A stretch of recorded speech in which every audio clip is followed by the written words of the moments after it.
Tootie Show. Before we get in the interview, I want to say a few things first. This has been my longest interview yet by far so far, and I am proud of myself because I believe this has been my best interview yet so far. Yes, it's a little longer, but there is a lot of good content that we have covered. We covered a lot during this interview, and it's something that you guys should watch and learn a lot. And there's a lot of funny moments in too. We had a really great time during this interview, and it's something that you guys can laugh with us along to as watching it. Now, there was also a mishap. We are missing 15 minutes of this interview because of technical difficulties, issues on my end. My phone died during the last 15 minutes of the interview, so it just stopped. So there's 15 minutes missing, but we covered most of the most important things in the middle of the interview for you guys to watch and to learn from. So hop on in and see what Josh Berton has to say. Hey everyone, welcome to the Tootie Show. I'm Tootie and I am here with Josh Berton, music, also Modifyre. Yes sir, that's me, Josh Berton, music and Modifyre. Alright, so I have some of your stats to get started and I want to read some of them. Are you ready? I'm ready. Are you interested about what your stats are? I'm interested, yeah. So Spotify, you're on Spotify, and for Josh Berton music, you have Follow and Limits the Sky. It doesn't tell me exactly how many people have listened to that on Spotify. So, and then you have Modifyre top on Spotify. Is it Raw? Get Moving, The Evil, and Power of Now. Again, there is no numbers. I'm telling how many people have watched that yet. Or listen to it. And then SoundCloud, you have top. Is it Bongatti? Is that how you pronounce it? Oh, yeah, so Benetti, that's Benetti? Benetti, he's a guy I met actually playing League of Legends, and he's a rapper. I did a remix for one of his tracks. That's awesome. That is awesome. That is your highest play set as far as I can see on Spotify, 342 listeners. That's pretty awesome. Oh, yeah. And then you have Dance the Night, which plays 46. Bounce When She Walks plays at 240 plays. Raw plays at 108. Get Moving plays 99. And The Evil, you just released that not too long ago, and that is already at 160 plays. Oh, yeah, the veil has been lifted. Oh, it's The Veil? Did I say evil? I did. I said evil. It's all good. The evil mixing with the veil. That is hilarious. It all shall be known. I'm just Tootie, okay? And She's then great. The last one I have is Power of Now, plays at 153. That's pretty damn good. It's starting to pop, you know? It's been a long time coming. I've been trying to produce for 10 years, so. That is a long coming. Wow, that's amazing. New songs just released. Say that again. The Veil. Oh, yep, The Veil. The Veil. And then you just released one, was it yesterday? The Beautiful Liar. Yeah, Beautiful Liar, Shakira, and Beyonce remix. Oh, yes. Yeah, it's been a long time coming too there. I've been working on that one on and off for a little bit now. It's finally, I'm working on enough sounds in Serum. Serum is like a VST for FL Studio. You get to create your own sounds in it. So I've created a few synths now I'm really happy with, and I'm featuring a couple of those on the tracks. So. Ooh, I know I was listening to it a little bit yesterday when it came out, and I'm just like, right before our interview, that was awesome. Hey, thank you for listening. Yeah. Always. Alright, so I want to get into about how did we meet. I met you at a music event a few months ago at Bass Invaders, hosted by Woodworth. You weren't playing, unfortunately, but you were in the audience joining the music. Yeah, you and I were getting down. Yeah, we were. We were like the only ones really letting her loose dancing. Yeah, we were. We're the only ones that were pretty much dancing that night, too. We come to get the party started, you know? We sure did. All right, so tell me a little about yourself. So I am a music producer and singer. I play guitar as well, a little bit piano, but yeah, so I've been working on the music for quite a while. I've always been more of a reserved person. Maybe cared a little bit too much what other people thought, so I put a damper on my dreams and me putting my music out. So ever since like COVID, I've got like a new perspective on life. I'm saying, you know, I gotta get my stuff out. I don't have to be a perfectionist.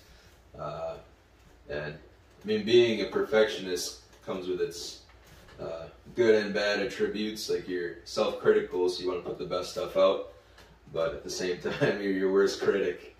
So, and yeah, and that also comes down to talking to other people, like caring too much what they think. So, yeah, that's my main thing, is these days getting out there, living life, you know. I love it. Where are you from, location-wise? I'm from Merrill, Wisconsin. No one knows where that is. Alright, that sounds good to me. Alright, I don't know where that is. It's mid-Wisconsin, mid-Wisconsin. Okay, alright. Is it close to Green Bay then? It's about like an hour and a half. That's it. Oh. Small town, the population 8,000. Alright. Alright. Do you have any family? Oh yeah, I got family around here. Not disclosing where they are currently, but that's okay. Yeah, I got a family. Oh my god. Laughing is good for the soul. Alright. How did you come up with your music artist name? Ooh, that's a good one. So it kind of relates back to my perspective on life. Modifyre, you know, you gotta modify how you've been or your perspective. And also, modifying is like, if you're in a synth in production, you modify the sound. You use a modulator. So that's kind of part of it. And then it's a play on the word modifier. For some reason, I really enjoy fire as an element, so I want to incorporate that into my name. And actually, it used to be Modifyre, Modifire, like regular fire. But there's a band from I can't remember the city. They're like almost down to Chicago. It's like whatever that city is right before Chicago in Wisconsin. Oh, I know it. I know what you're talking about, but I can't. It's not a typical. Rockford. Yes, thank you. I knew I was thinking of it. But that might be Illinois anyway. Anyway. Yeah, so they have the name, and I'm like, okay, well, for a while I didn't know what to name myself. I just went all over the place. I used to go by a name, Bonter. It's just like banter, right? And my last name, Berton, if you switch the O and the N, the E and the R, you get Bonter. It's like banter. And my name, Josh, like I'm joshing you, I'm just bantering. So that, I didn't like that name very much. It kind of looks like boner, so. Oh my god. Well, pitching it the way it's spelled, yeah, probably. Yep. I like Modifyre much better. See? Thank God. It fits more into the genre too. Yeah, and the way you explained it, the saying why, it makes more sense, and I like that one better. Mm-hmm. And I'm all about modifying the mood. Yes. Getting everyone dancing, you know. Yes, I like that. Out of their heads. I like that. Now, because you go by the Modifyre is your DJ name, right? Right. So what is your artist name? Because you do both. Right, yeah. So my singer-songwriter name is Josh Berton. Just plain and simple, that's my real name, is just, yeah. Yeah, you know, I'm just me, you know, nothing special. I love it. Alright, so next on the list for our next question is, how long have you been doing music for? Around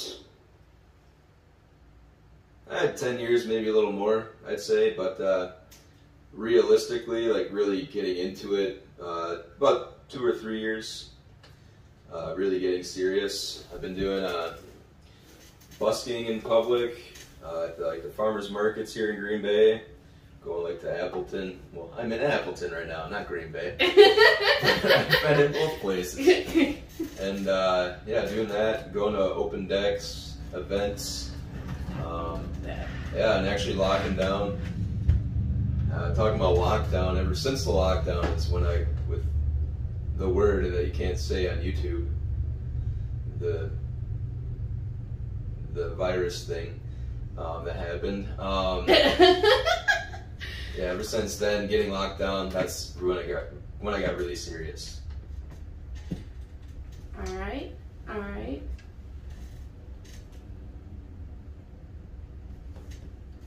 How did you get involved in making music and DJing? Oh man, so there's a couple producers back in the day.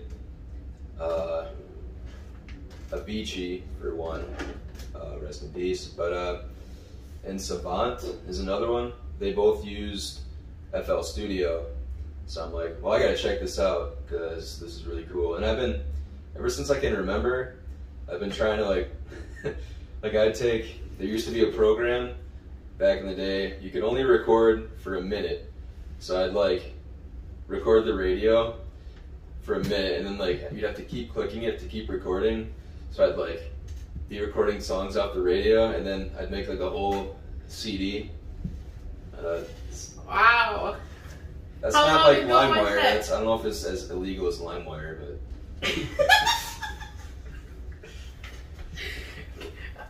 How old are you? I am almost 30. You sound like you're old. No Yeah. offense. Thank you. I'm actually older than him, but still. But yeah, so long story short, I've been loving music, trying to produce music and mess around with like different loops and stuff for a long time, but getting serious. What was your calling though when you were a kid? Were you involved in music way back in a kid, or oh yeah, like did your parents show you music? Like how did you get involved with music? oh man, probably my earliest memory of music is my grandparents playing and singing music. My grandpa played accordion and my grandma played piano, but my dad played, my grandpa played harmonica too, and so my dad played harmonica and accordion. That's my earliest memories, but so I got put into piano lessons when I was like 5, and I was pretty decent. I've always had like a musical mind, but I'm a terrible practicer, terrible with homework. So I used to procrastinate, and I wish I didn't because I'd be a lot further than I am in piano, but it definitely played a role with my music production, understanding music theory and the piano. Because when it comes down to it, when you produce like an FL Studio, you produce with a piano. It's called like the piano roll, so you need to know all the notes. Like you don't look and like click on a guitar or something. It comes down to the piano. So. Oh, interesting. So the saying that you were involved with music because of your family. Oh yeah, definitely. They had a huge influence. Sorry. Yeah, that's like your family was your music like instincts. Right, and I used to listen to country music going to sleep at night, and also my mom got my sister and I like Bach and stuff. You know, the stereotypical where I'm gonna have my kid listen to Bach and Beethoven to So they're a musical genius. Wow. Not that I'm a musical genius. Well, I would say that. I mean, you're good at what you do, so yeah, you're a musical genius, I guess. Thank you. There's always room for improvement. Well, everyone is their own worst critic to themselves, just to let you know. Like, I think I can do a lot of shit better too. I'm like my worst critic, but everyone's like, no, Tony, you're doing great. I love your work. Oh, well, thank you. But for me, like, oh, that was shit. It needs more work. Yeah. Gotta be You better to know yourself. exactly what I'm talking about. Yeah, exactly. We are our own worst critic. Describe what kind of music you create, and are you open to doing any different styles, music and DJing? Oh man, so well, acoustically I make guitar, like folk or like country type of music. And then with the EDM, it's typically dubstep. I'm trying to branch out more into more relatable, honestly, genres, because dubstep is pretty niche, and also 2012, trapped in time. So, but there's still a huge scene for dubstep. But I would like to broaden my horizons to house and more drum and bass, and potentially, eventually, I do want to be like singing on my tracks, and I am almost doing that now, but I'm trying to figure out how to like be a singer and an EDM artist at the same time. You know what I mean? How do I combine that? That's so amazing that you said that, because that's something that I was planning on doing. Yeah. I have written some songs and I'm trying to, but I also want to get into DJing, but I have no idea how to get involved with it. Slowly, I'm starting to, but... Well, I see you're DJing a little bit there with Woodworth. He taught me a snitch. It's like, keep it going, you gotta keep going. A little, the other night on my benefit show, he taught me a snitch a little bit. So I'm gonna get there eventually. That's awesome. And but yeah, keep working on the music too. Yeah, I have written some pieces. It just doesn't flow, but I like the EDM stuff, and I just love the music and stuff. And I want to kind of put my own stuff into my own mixes, because a lot of other people, which is one of my next questions down, is they use the same tracks over and over. So like when they're DJing, they use the same tracks? Yeah, you hear, when I go to several DJ events, I'm like, well, so-and-so played that a few months ago. But they put their own style inside the mix, which I understand. Right. But I want to be my own original, and I want to make sure I put my own original in it. You get what I'm saying? It's something that you just said. You want to put your own self inside your own tracks. Right. Well, then when you're DJing live, you know, it's from the soul. Yeah. Like yeah. You almost, it's a weird thing. Like you get into the flow, and you're doing what you know intuitively you would want to do.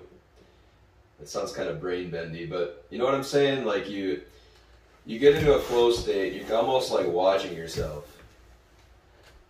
DJ. Yeah, I get what you're saying, because like when I go, this is why I like watching you guys. It's not just I'm not learning, but you know, everyone has their own freaking style.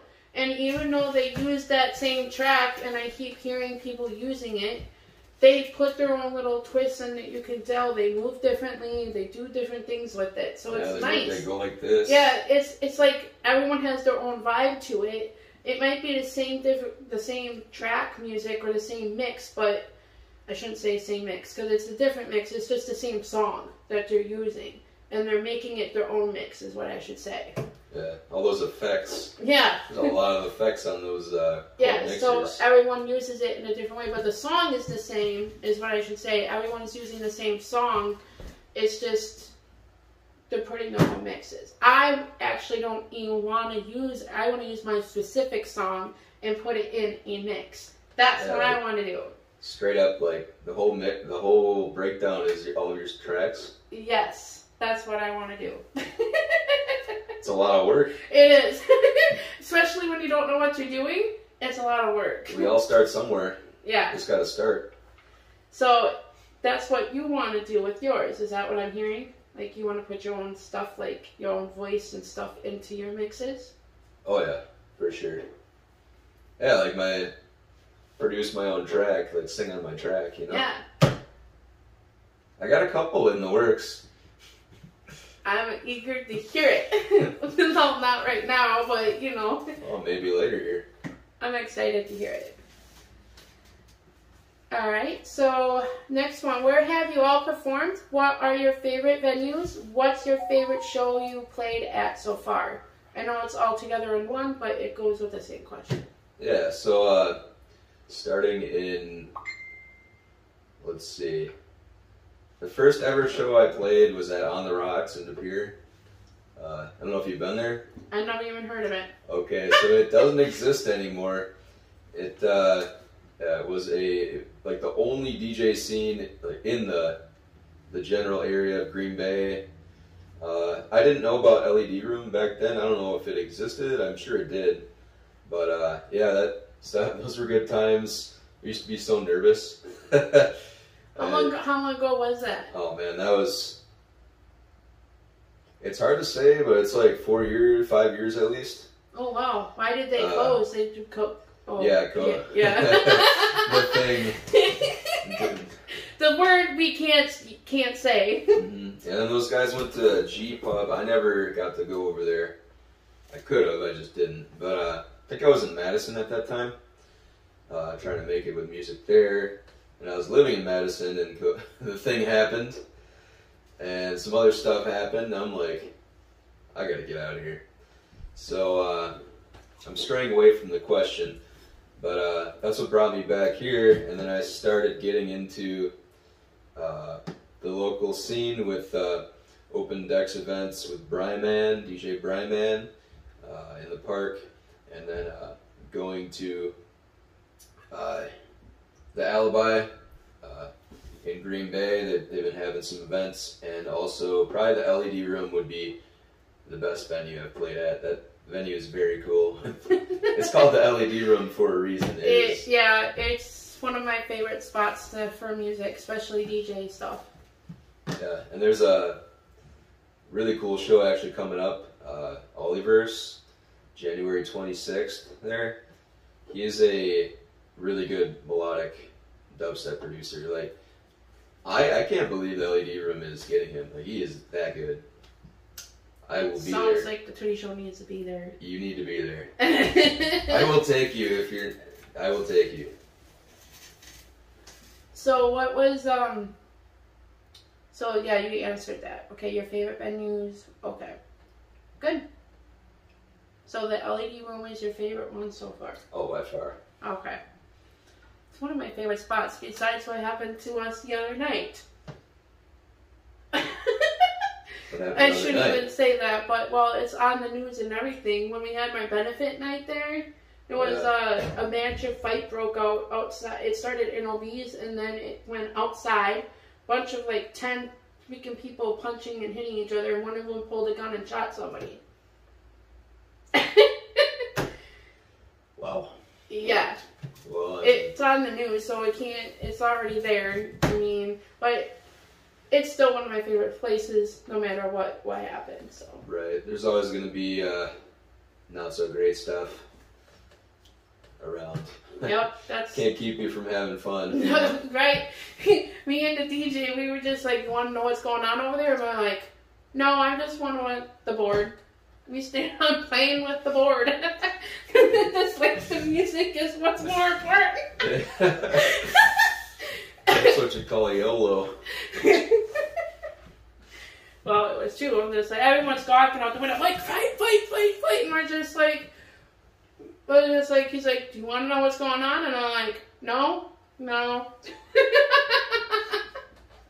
music was more important. Yeah, that's crazy. I would not have found out about that. Yeah, it was something. It was quite interesting. Was it a good benefit though? Was it a good benefit? I mean, I had fun with my friends there. that showed up. Yeah. We had a couple people cancel on us last minute. But if it wasn't for Woodworth coming and surprising me, because I totally was not expecting him to even be there, because he's so busy doing his stuff. So him being there was just a shock, because he is one of my favorite DJs that I look up to. So him being there was just something. And then with everyone canceled, he stepped up with Josh Vicious, and they both stepped it up, and they actually performed a few songs because people didn't show up. So. Oh yeah, that's life, you know. It's life, but it turned out to be pretty good. We're doing another one on the 22nd. I should say they're doing another one on the 22nd. Another benefit or? Yeah. Oh, nice. Yeah, if you want in. 22nd. Yeah, if you want in, you better contact Josh D because he's got the details for you. All right. I'll be there. I'm not involved with it. I'm not planning it, I should say. I'm involved because it's for me, but I'm not planning it. Gotcha. I'm not the host of it. I'm just the person it's for. I'll have to get some info from you later. Yeah, most definitely. Alright, I think you have one tonight. Any upcoming shows and events happening? Yes, I'm going to X-Ray Arcade in Cudahy, Wisconsin, aka Milwaukee, basically. If I didn't have to work tonight, I'll be sneaking in his trunk and going in with him. Yeah, it's gonna be a pretty fun show. I mean, it's half-hour slots. There's like 8 different DJs, and it's in an arcade, so. Can I call in to work? Is it too late for me to call in to work and say, oh, I don't feel good? Can somebody cover my shit for me? You could try. It's going to be a little intense, though, in Milwaukee, so. At least it's not North Milwaukee. I haven't been to a show in Milwaukee. Actually, I've never been to a show in Milwaukee. Not yet. It's hard to get me there and back. I've been to Madison a few times when I had to rent a car. To Liquid? Yeah. Yeah, that's the dream venue right there. You never played at Liquid yet? Nope, never played at Liquid. This year I'm going to do the Summit. Year? Yeah, the coming year I'm going to try to get into the Summit event. So. That's dope. Yeah. That's dope. If you do, I'll probably most likely be there. Heck yeah, thank you. Let's go. Any other shows? Not currently. You might come to mine. Yeah. Might. I don't have anything scheduled, so. He's looking. He'll be there on the 22nd. Make sure you're there. Yeah. Alright, and then, and what techniques do you do to engage your listeners? So, getting the party started, dancing, actually looking at the audience to see if they're liking what they're hearing. That's a big thing. From some DJs, they don't look at the crowd, they just play whatever they want. You gotta feel the vibe of the crowd. Maybe test it out with some house music or dubstep. Different types of dubstep. Do they like rhythm? I'm not a huge rhythm fan, I won't lie. But if that's what the crowd likes, you kind of gotta play what the crowd likes. But other ways to engage. If we're talking in the production side, making sure the tracks are dynamic, different volumes, different sounds coming in, not too repetitive. And with acoustic music, I can't forget about that, right? Just trying to engage more with the audience. It should be a personal thing. It's not just like about me. It's about sharing the music and getting the party started, I love that. Now, because I only saw you play once so far, did you think I was engaged with your music?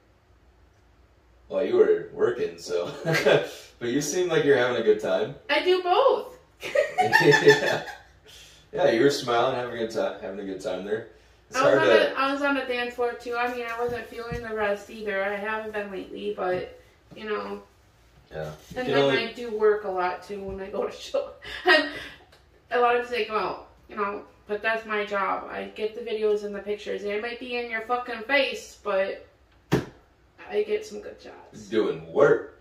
I'm doing work. Yeah. And having fun at the same time.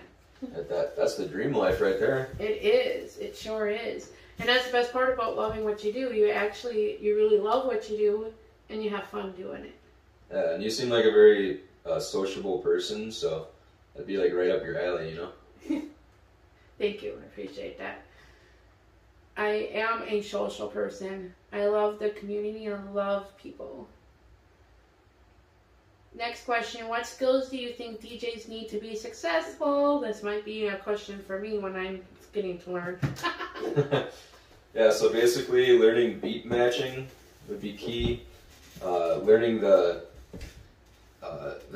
keys of your songs. So if you're like in an A song that's in the A scale, A minor or A major, beat matching with another song, and this is pretty technical, but it keeps everything nice, and so when you bring the other song in, the notes aren't going to interfere with the current notes in the song. It might sound kind of bad, but that's more advanced. So I'd say the beat matching, learning the CDJs, the club standard, learning everything about them, the effects, and basically how to loop. Looping is key for bringing the next song in. Alright. Yeah. Okay.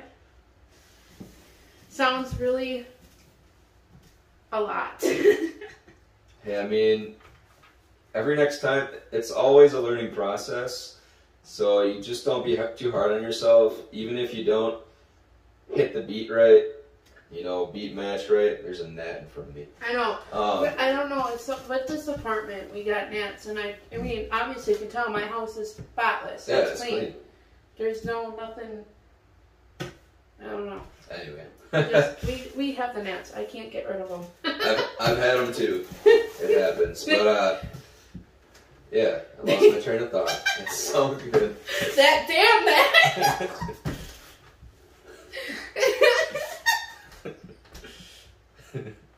Oh my god, I lost my train of thought too.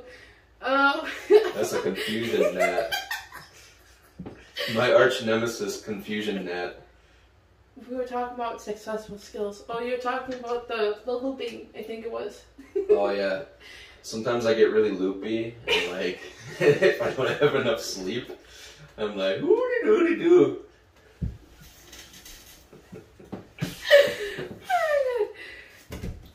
Anything else we need to know about skills? No, that's basically it, I'd say. Yeah. Alright, sounds good. Next question, everyone. So, what would you say is the most rewarding part of DJing? Oh man, just reiterating the connecting with people. When you actually see someone getting down to your track that you put like 40 or 30 hours into of your time, that you can like connect something from you at your core and someone actually likes that, that's really cool. And I mean, ultimately you shouldn't like get your happiness from that, but that's like a plus, you know? Yeah. I like that. And just seeing other people happy too. I apologize for my phone. That's not what I was making a face about. That's the same thing I like. Is just seeing the people's faces, their reaction and stuff. That's what I enjoy. Yeah, because knowing sorrow and happiness, and knowing that you can change someone's day with something you played, is pretty awesome. It is. And like my favorite part for being there for you guys is just being there for you guys and watching your happiness come out and glow when you guys are playing. And then when I get it on moments like that on the video or the camera, it's just like, that's that's happiness to me, because, you know, you guys are happy. And it makes me happy that, you know, seeing that. And you're Tootie the Tiger. So you take happiness. I do. Hey, that should be a motto. I do take happiness. I 100% do. Hashtag taking happiness. How do you stay up to date with the latest music trends? Ooh, that's a really good question. A lot of the time it's on SoundCloud, just in my recommended feed, related tracks for what I'm listening to. Sometimes I'll go on to like Beatport, see what's on there, or I'll search either Google or SoundCloud, like Top House 2023 or something like that. But I mean, I have a pretty broad spectrum of artists I follow, and I'm always looking for more. But yeah, it's typically just related tracks, and sometimes social media. But yeah. Alright. Or I'll hear a track actually from another DJ. I'm like, dude, I gotta get that ID. What is that? So yeah. Sharing stuff, I like that too. Sharing music is key. Sharing music is key. It's like, what's that picture that floats around Facebook say? It's like, people who share music with you are important. Yeah. You've seen that? Yeah, I've seen that. But that is very true. Because I also had a couple people come up to me when I first started my show, because I used to share a bunch of shit. And that's before I started working my ass off at the jobs I have. But I started just every day, every hour, like even 30 minutes, kept sharing everybody's shit. And then somebody goes, I would have never found it if it wasn't for Tootie sharing it. Exactly. You're almost like Tootie Radio. Yes. That's pretty much basically what I want to do. Yeah, that'd be... Could you imagine like an EDM radio? I've wanted to do that too. There's nothing around here for that. But leave it to Tootie. She'll come up with something. Leave it to Tootie. Alright, next Hashtag question. leave it to Tootie. Sorry. Huh? Hashtag leave it to Tootie. All the hashtags. I love all the hashtags. Because I'm Tootie the Tiger. What is your backup plan if there is equipment malfunction? I think we were kind of dealing with that this morning. Just a little bit ago. Yeah, just a little bit. So basically there's a couple things. Flash drives, you always want to have 2 or 3. If you're going to a club to play, they may have 2 different types of setups. You may have the USB, or you actually may need your laptop. So you gotta be prepared with that.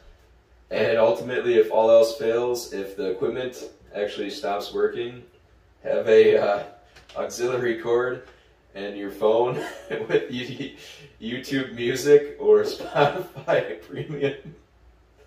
Because ultimately, that's all you can do after that, you know? Yeah. If the equipment fails, do you have a program on your phone that you can play some of your mix from your phone? No, I should look into that though. Like, have the songs on my phone like a tiny little mixer. Yeah, I know there's because I was looking into it when I wanted eager to learn DJ. There's apps that will show you and teach you how to do DJing. It has a DJ board connected to the app, and you just start learning the buttons. Yeah. On it. I mean, it's something. It's something. Is it from Pioneer or? No, it was just a stupid app, but I deleted it because I had too much shit on my phone. Oh, I feel that. they make the phones to like fill up now. Well, it's ridiculous. It's also because I take too many pictures and videos. That's what takes up all my space. Yeah, it's crazy how much space they take up. Yeah. So, I mean, it's worth a shot though. I should look at it. I mean, maybe Pioneer might have an app that you can actually download and do that on. Yeah, or Serato. Yeah. Serato DJ Lite. Maybe Yeah. that's for mobile. Yeah, could be. I mean, it's probably out there. Probably is. Anything else if something doesn't work? Calling the troops. Calling the troops. Calling the choir. I don't know. The All right. How do you handle song requests? Now, you don't do, like, you don't play, like, house or anything yet, do you? I play some house. Yeah. So, and I have actually wedding DJ'd. Oh, okay. So I've run into that with drunk people. and sometimes they're a little ridiculous. Like, come on, man, play my song, play my song. And all you can really do is say, first of all, so you have to purchase the tracks you're playing. So you just let them know, hey, sorry, I don't have that. You don't have to tell them I purchased the music, but if they're persistent, I'm like, hey, sorry, I gotta buy the music I'm playing. And but a special circumstance, maybe if I'm not in a club or something, like at a party, I would hook up my phone, kind of like my previous answer, you know, play it quick, mix it in, and then get back to my mixing. Yeah, when I started, oh, it freaked me out at first. When I started going to a lot of the shows and watching you guys play and stuff, a lot of DJs don't like people requesting songs. Why is that? Because you have to pay for them? Yeah, you have to pay for them. It distracts you from your mix, which I don't have a problem if someone comes up and like, because I want to be interactive anyway. Right. And they're like, hey, like, do you have this? Do you have that? But it's like when they like are persistent and won't take no for an answer, or they're like keep coming up and distracting you. That's kind of hard because you're trying to mix for the party, and yeah. you can't. So I see. How I think of it too is that they're two different things. If I go to like a regular club, like a bar, and they're just having a regular DJ there. Right. Typically. But then you go to an EDM, it's totally different. So like the club, like is more like house, just a regular DJ. I mean, you should be taking requests because you're serving the people there. But you also already have a mix made, kind of in a way. So right. it's hard. Right. It's hard, but ultimately your goal is to please the crowd. So yeah. So if somebody comes up and say, "Hey, how can you play a song?" A lot of DJs have issues. That's what I'm saying. If you're there to please the crowd, why? Right, but if as you move up the levels of being a DJ, you start making a little more money, and you can purchase the track. Like when I was working as a wedding DJ, someone came up and suggested a track. We didn't have it, the DJ I was working with, so we just went and bought it quick for them to play it. And I'm sure in the future they'll use that track again, the company I was working for. Oh, okay. So that's interesting to know, especially from a DJ here, like, because I didn't know that either. Honestly, I hear it around like, wow, we don't like taking requests. We don't like how they're drunk and asking us to request a song. Well, now you guys know, coming from a DJ, they're not against it. It's just that they have to pay for the music if they don't have it. Right. That makes more sense now. Yeah, I definitely want to be engaged with everyone at the party. Yeah, it's not that they don't want to make you happy and play your favorite song. It's just that if they don't have it, they have to pay for it. Right. I mean, let's be real. Not all DJs buy their tracks they're supposed to be buying, but yeah. Very true. It's at the cost of Beatport. It's $1.49 per track, I believe, or iTunes is $1. So you get a set list of 30 songs. You're looking at like $40, $45. Yeah. It starts to add up. Yeah, it's definitely not cheap. So you gotta keep that in mind too. That when you're at a club and you're having fun, getting it on with all in the crowd and all that stuff. I mean, you want a certain song. I mean, they want to make you happy, but you have to remember that they're just a local DJ also, and they only have specific music, and they have to pay for it. So. Right. Like the one time I had a lady asking if I could play like throwback 80s, 90s, And I don't have much of that, but I did the best I could. And she kept coming up saying, "Aren't you gonna play 80s, 90s?" And I was playing some stuff, but she was kind of drunk. That was what was going on. She came up and tried to hand me money too. I'm like, "I'm sorry, I can't play what you want.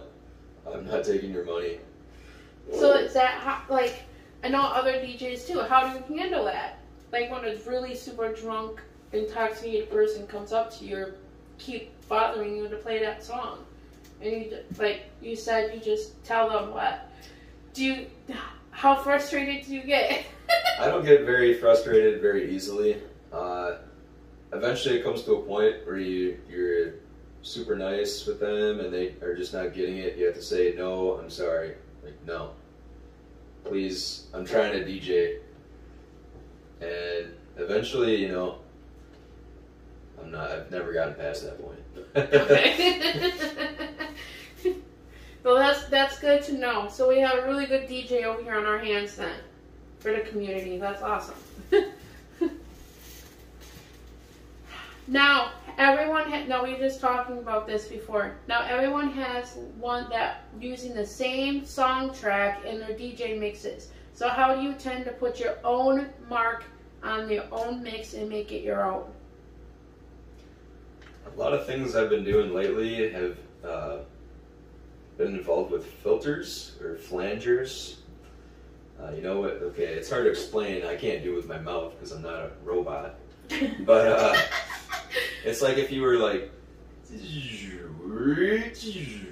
that kind of stuff. Okay, yeah.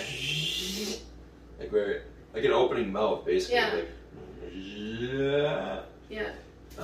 That's basically what it is. It's like opening. So I'll incorporate that a lot into like right before a drop or like on a vocal section where it transfers into like the next section. That's something I've been doing a lot. Or throwing on loops, quick loops, like quick eighth notes or something. It's like mix up the song. Instead of the song just playing, I'll like hit the drum pad and then go. I can't do it, obviously. Well, right. And it kind of like makes the, you gotta put on the slip. It's called slip mode. So the song will keep playing, because if you just hit a drum pad normally, it'll get the song off beat. So you gotta have it in slip mode. So when you do that and you hold it for that eighth note count, okay, it comes back in. So you could like do it on a vocal, like say, I don't know, like damn that. some vocal like I don't know, and then you would when you hit the eighth, you hit, and so it like shifts the song. Okay. You know what I mean? Perfect. I get that. That's pretty cool. Yeah. Put your own style to it. I like that. How do you pick a song track to put into a mix? You were telling me a little bit about certain music stuff you use. Right. So you analyze the BPM. You look at if it's dubstep, like 150 beats per minute BPM. So your next track, you definitely want another dubstep track. Typically, you can throw some effects on it, to like bring the BPM way down if you're transitioning into house music at 128, or if you're transitioning up into drum and bass, you could speed it up. But typically, you want to put like effects on it, and then it's a lot of effects transitioning. So when you pick song musics, like, do you have to kind of make sure they match like with the beat? Right. You can't just say, "Oh, I want this song," and then make it go together. No, you could. Oh, darn! Broke my heart already.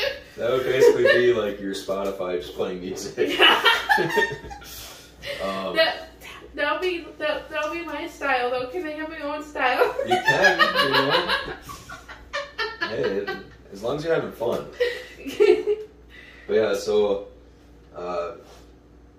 match those styles. Sometimes it's not a huge issue, but you want to match the key it's in, and then one of my neighbors probably coming home. Okay. It's a very thin apartment building. But what was the end of the question there? The other one? No. What did you pick? How do you pick your song tracks and put it in a mix? Also, I listened to elements of the tracks, like, oh, what would sound good coming up next? Like, what would be a good transition? Something that sounds similar but not the same. And okay, then, so basically, to interrupt you, but you're good. Basically, you need to know your music. Oh yeah, you need to know. Yeah, be studious with your music. Know exactly where the chops are coming or where the drop is, the vocal, so you can throw the effects on and be able to transition into the next song. Yeah, that's one thing. I mean, I know some music, but I'm not like. I'm not like that, like where I know my music. Just like, practice, you know. No. Well, I'm saying that you need to know your songs is what I'm saying. Like you need, if I put a song on, you need to know who it is right away, right? I better. I'm not a good enough DJ. I should know every single song on the planet. Yeah, that's pretty much what a DJ does. Basically, what your mind is just songs, nothing but songs in your head. Yeah. What can I play next? What can I play next? How can I transition? Yeah. It's a tough job. It's a lot harder than people think it is. People like, oh, he's just having fun out there playing music. Oh, it's a lot more work than what you think it is. You gotta read the beats too off of the graph. Off of the sound waves and the beat match and all that. He's talking a lot of gibberish right now that I don't know yet. All you're hearing is keepity boppity boop. Pretty much. And probably for the viewers too, I mean, probably a lot of stuff that you don't know either, but it's interesting to know and understand about. Yeah, and there's a lot more for me to learn too, so. Yeah, we're always, everyone says fucking YouTube. Excuse my language. I love YouTube, but if I want to learn something, I want it in front of me, and I want a human being teaching me in front of my eyes, not from a computer. Right. Because then you can actually ask questions. Yes, exactly. You don't have to keep going back. Yeah, exactly, but if you don't have that, then yes, YouTube. Exactly, go to YouTube. Not U2 the band. You two are DJs.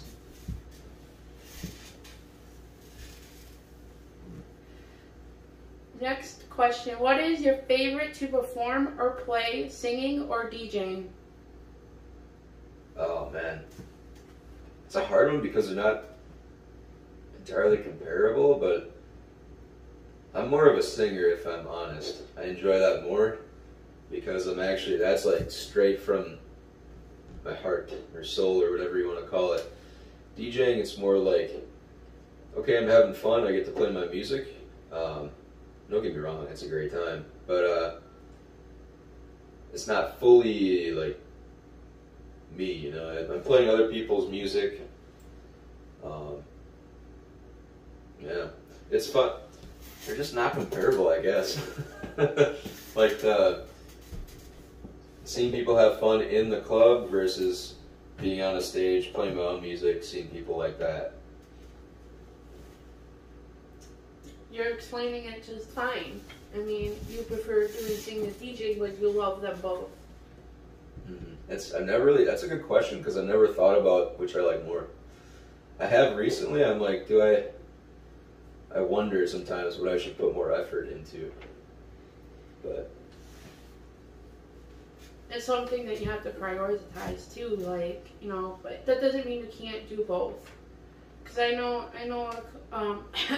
a few other people that do both, but then they're leaning more towards the other one and they're forgetting about the other one. But they're really good at the other one too. And obviously, they don't see themselves. I see them, And I can tell which one they love more doing, and it's talking blue into their face. They don't care. I mean, yeah. But it's not that you can't do both, because you can. You just prefer doing one than the other better. But yeah, I guess I don't know. You don't know which. I mean, if you like singing and it comes more from the heart, then that's the one you like. That's your favorite. Right. I know. It's like you're ripping me in half. I mean, like, that's pretty much what it is, because you're torn. Yeah. Half of me is like a DJ controller, and the other half's a guitar. That's basically how gonna be laid up in the cast. I'm gonna have a DJ controller and a microphone and the other. It's hard. It is hard when you. But I agree what you're talking about with the music part when you're singing compared to playing DJing. You know, I haven't played DJing all that well. I only had that one little practice. But I actually performed a few times in a crowd. Well, even though there wasn't a lot of crowd there. But I still, and I had my songs in the background so I can hear it. But I still got up enough guts to do it. And How'd that feel? Good. That's what I'm saying, that you can, when you're up there, especially when it's your favorite artist that you adore and love to death, and you're singing his song or her song, it feels like it's you, and you have that feeling that that's how I feel when I do it the last couple of times. Yeah, you want to share it because they make you feel a certain way. Yeah, it does. It makes you feel a certain way. And I mean, DJ can have that happen too, but, you know. Yeah. I always think of, there's an interview with Post Malone. He's talking about, it's Joe Rogan, I'm pretty sure. He's saying, Joe's like, man, you get to make sounds and people lose their minds over them. And Post Malone's like, yeah, it's crazy. Yeah. It's the sounds. Sound waves. It's all waves. Yeah, and everyone's like, well, because a lot of my family they just don't like it. But me, EDM at all? Yeah, it's not their scene. Mm-hmm. It's not. I brought my sister and my mom a few times. It's not something that they enjoy. It's not them. But for me, for some reason, it has to be the waves, like even though they're sound effects, but it hits me in a different way. Like, people get high. Well, music is kind of like, it gets me high. That's how I feel. It spikes dopamine. Yeah, the sound waves itself gets through my veins somehow. Your blood's like, yeah, and you can feel it, like, especially with moods. It's hard to explain it, but if I'm in a mood, like, totally down, and I go to an EDM, I'm coming up there much higher in life. Like, it lowers, like, my heart rate could be racing a miles a minute because I'm upset or down or upset, yeah. And then when I leave an EDM show, it's like, I'm cool, I'm calm. It's like it lowers my heart rate a lot better. Like, see, that's awesome, and it just goes to show you need artists and music. Yeah. You know? So I was saying, everyone's like some people like getting high for other things, but music, I don't need to get high from other things. I got the music taking me high. Dang, if that's all you need, let's go. Yeah, and everyone's like, I have my down days, don't get me wrong, because I'm sick now once again, but it's hard to explain that, people's like, how can you do that? How can you do this? Because I'm like, it's music. And you can definitely tell when I am not around music. For a while. You can tell by my mood that, and one of my friends goes, Tootie, you need to go to a music show, like, right now. You need to go. And I'm just like, so people can tell, like, by my mood, that the music, it really affects my mood. It's kind of like medicine. How if you're depressed, then the doctors put you on depression medicine. do you stabilize it? Well, that's what music is for me. Music is like my medicine that I need for my body. I'm interested in looking more into the science of vibration because, I mean, to me it makes sense that music makes people happy because it's like at the bottom, I don't know what the word is. At the beginnings of music is all mathematical. So like you can have, I don't know if you know much about piano, but if you have like a C, E, and a G, those are all like a fifth above the C is a G. So that's vibrating 5 times faster than the C. And the reason it sounds good is because the wavelengths, they all add up mathematically and line up. So like if you could have an eighth above the C, or a 12th, sorry, and that's the other C. So that's just a C, that's 12 times faster. And so when it comes down to it, it's all mathematical, but then it makes you think about like how do the sound waves affect your body? Yeah, it's something that we most definitely have to look into more because, I mean, I was just talking to another friend on Facebook about this because she goes, man, I don't know how people can go to a show and get home and I'm like a zombie the next day at work. This is me. I can go to a show and I get home at 4 in the morning and I have to go to work. I have to be up at 6 to get ready for work to get to work at 8 o'clock in the morning. I'm right out and I'm going to work and I'm just like this. And everyone's like, Tootie, how can you just got home at 4? And like, I haven't gone to bed. I've been up for over 24 hours now, so, you know. I'm living literally off the music. Yeah, and I was like, how in the hell can you work like that? And I said, I told her that I have no fucking idea. Honest to P6, I don't know. And that is the truth, I don't. All I can say is, it's the music. That's all I have, because I don't take anything else. It's just the music, and then the caffeine, of course, but that's the only thing I can take. That's the only... I don't have it. Oh, yeah, it's right here. Yeah, see? It's only the caffeine soda I drink. I don't even drink coffee. It's just soda. I'm sure it's not all the caffeine. But it's just... I don't take anything else. I don't take any drugs. I don't take any... Nope, I don't take any medication. Not right now, anyways, until I get more deep up in what stage cancer I'm at. So, but other than that, I don't take anything. It's just the music, and you can tell because if I do not go to a show on a weekend and I have to go into work at 8 o'clock the next morning, I sleep. I actually sleep. I wake up and I'm the opposite. That's what I told her. I said I'm the totally opposite. I'm a zombie.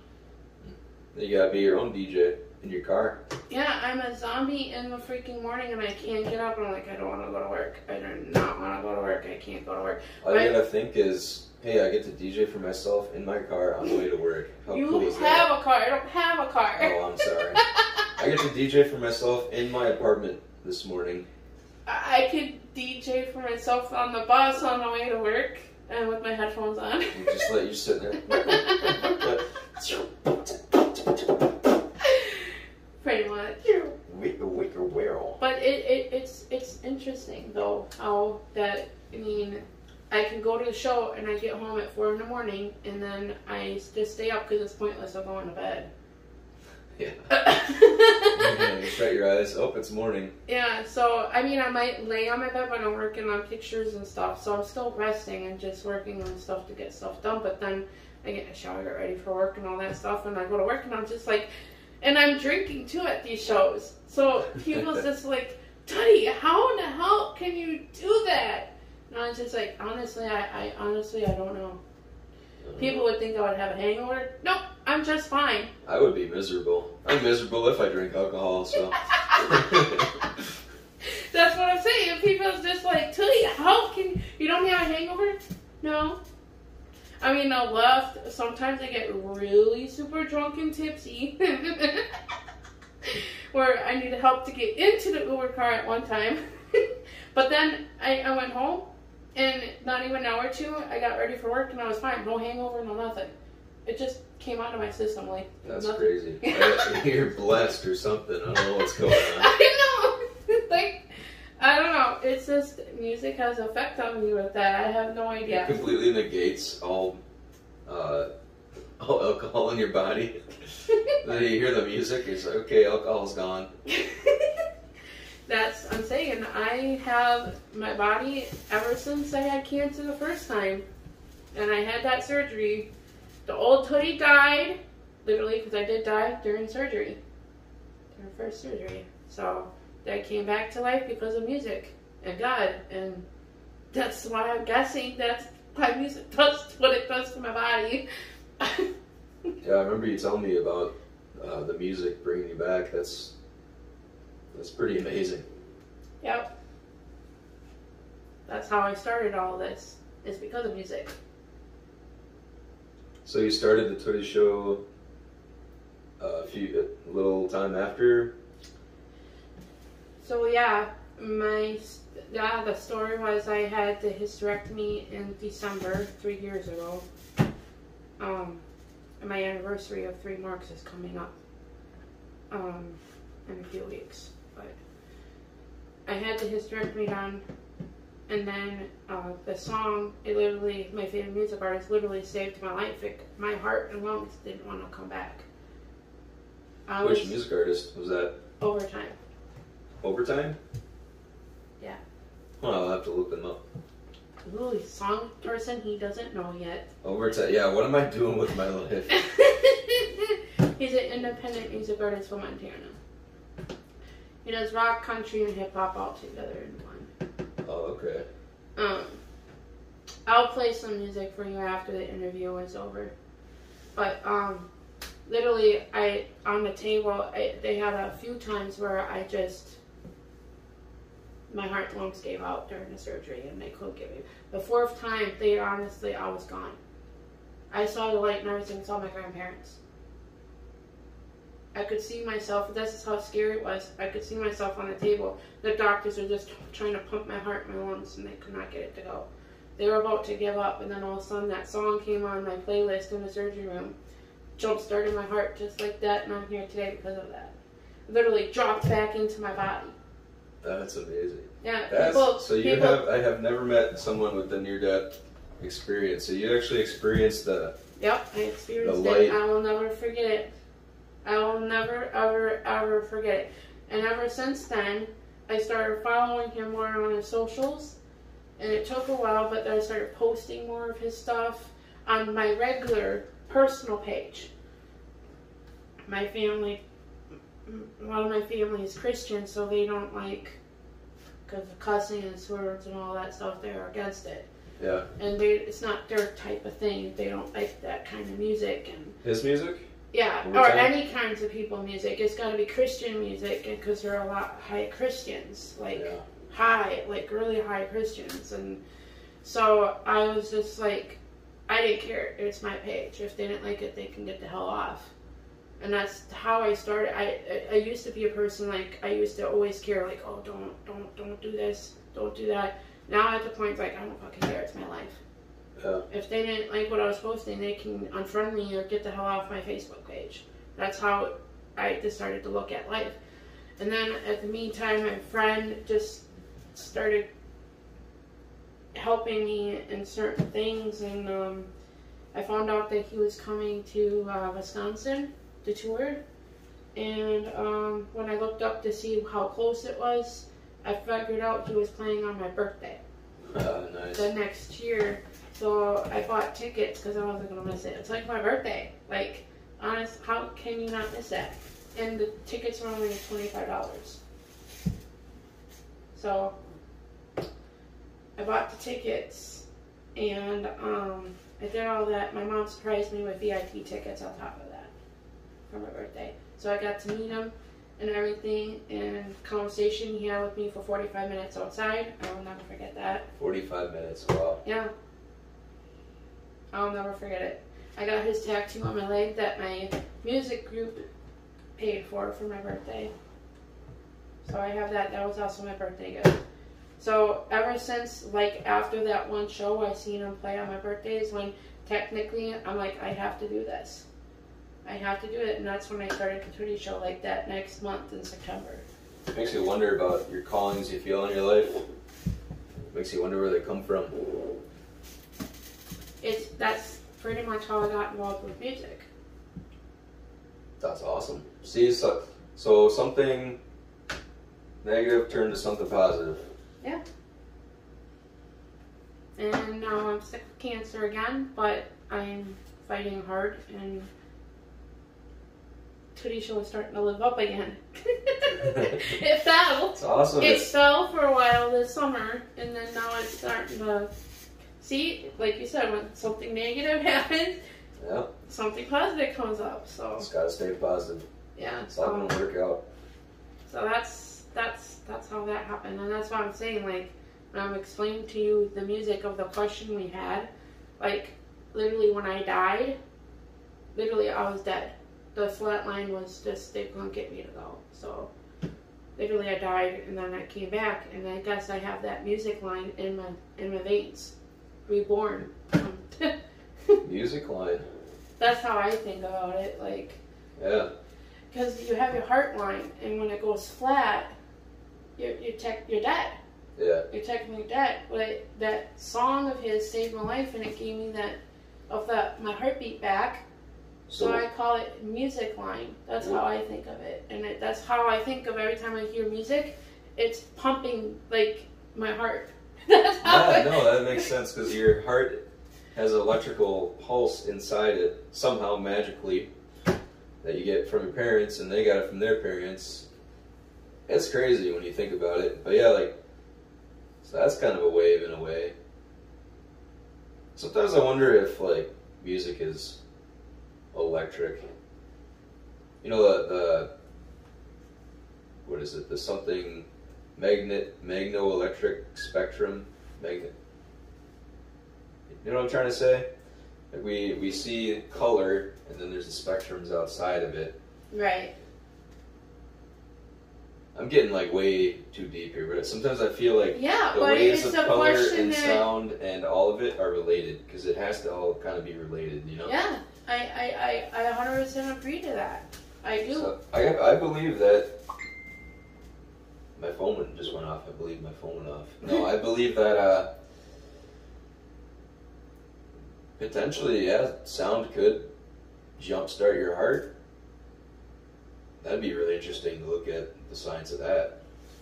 Yeah, like, you know, they have those machines to give you a shot to get it started if you have a heart attack or something, or when you are flatline, like they were trying to do with me, but it wasn't. The music is what did it. So that's maybe just amazing to me. It is. It's something that science has to. But now we all know, like, when I listen to certain music, that you know what it does to my body. Like, when I play overtime, I get that feeling with the heart, like, because he saved my life. So obviously, and then when I hear certain other people's favorite music, it's like I have that music line through my blood. It's like in my veins. It's pretty amazing. I can't relate, you know. I've never had something that. But music definitely takes me out of a mood, like you say. You know, music is. And I guarantee that, you know, everyone's like, well, I always been involved with music. Like, music is in everyone's lives. Mm-hmm. It sure is. But when you experience something like I have, it's kind of hard to explain it. Like, you haven't experienced music until till you experience music. Is what I'm trying to tell them. But I mean, it is what it is. It's amazing. It is. It's amazing what music can do. Like I said, you could definitely tell that when I need to go to a show. And I'm like, Tony, I need to get my fat ass to a show. I can feel my body. It's like I need to get myself to a show. But it's hard to travel without having transportation. But, I mean, you can tell when my body's missing it. Because that is my bloodline. And it feels like it's cranking when I'm missing the music. It's cranking. It's pinching my bloodline. Like it's suffocating it. That's how I feel when I don't have music. Jeez. And it's even worse when, I mean, yeah, I hear it at home, but it gives me a whole totally different feeling when I see it live. That's what I'm saying. Music is my high. I will always say that because it's in my blood vein. It's my blood vein. Keeps me going. It's interesting. You don't have anything like that when you're around music? No, I definitely get hyped up with music. That's like one of my top reasons I'm alive. You know, is music. So I thrive on it. You know, I listen to. I don't know. It'd be interesting to track how much music I listen to, but it's a lot per day. At least 2 hours, maybe hour.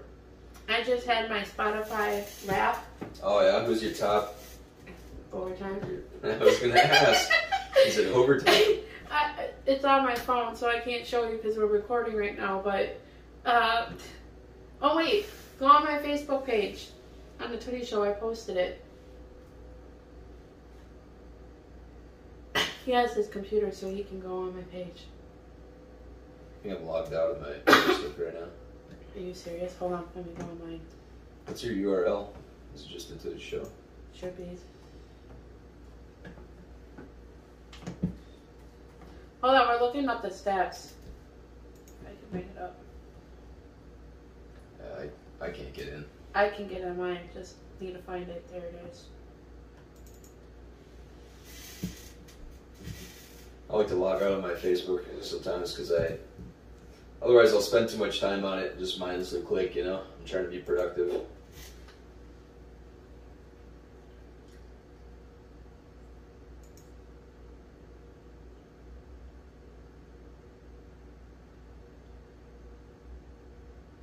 It's switching. Just hold on a second, guys. I have 2 pages, so I have to work with it.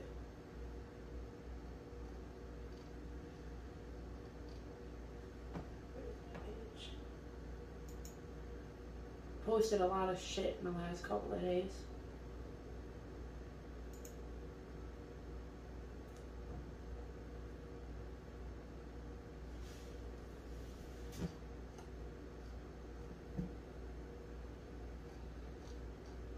Really? Come on, I don't need to keep saying the same. Really? I post a lot of shit. It's like frozen. Come on, go down. Don't need that.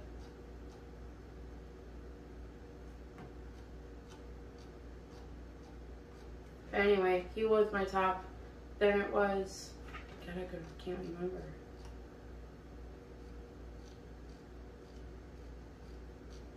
Come on.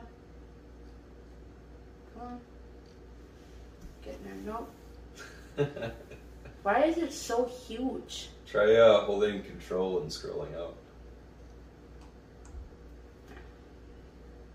No, but it's huge. It doesn't need to be that big. Oh, I forgot what I should have posted it right after this.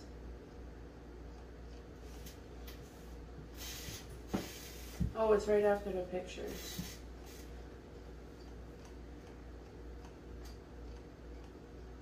It was right after the pictures.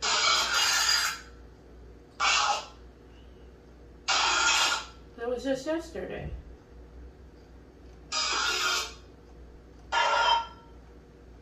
Come on. Oh.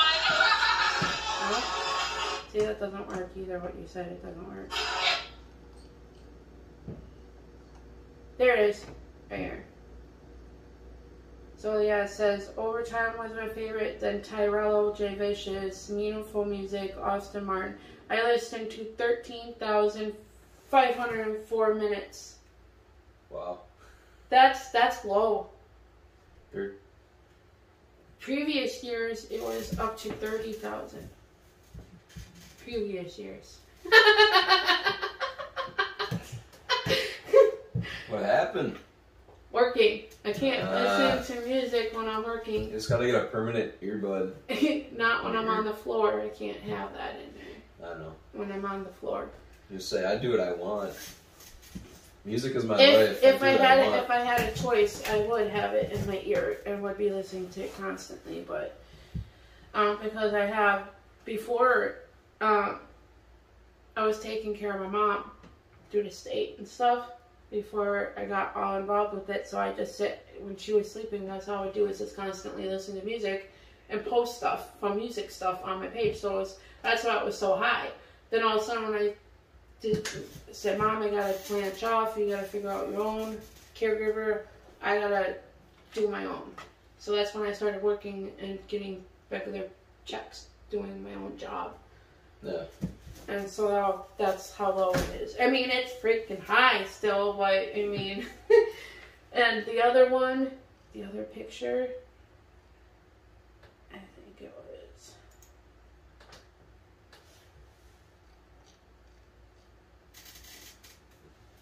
I listened to this song 180 times. It's one of my favorite songs. I forgot what it was. Was that an overtime song? Yes. It's one of my favorites that I like to perform. Where is it that said I listened to him over 8,000 minutes? There was a picture of my rap that I took a picture of.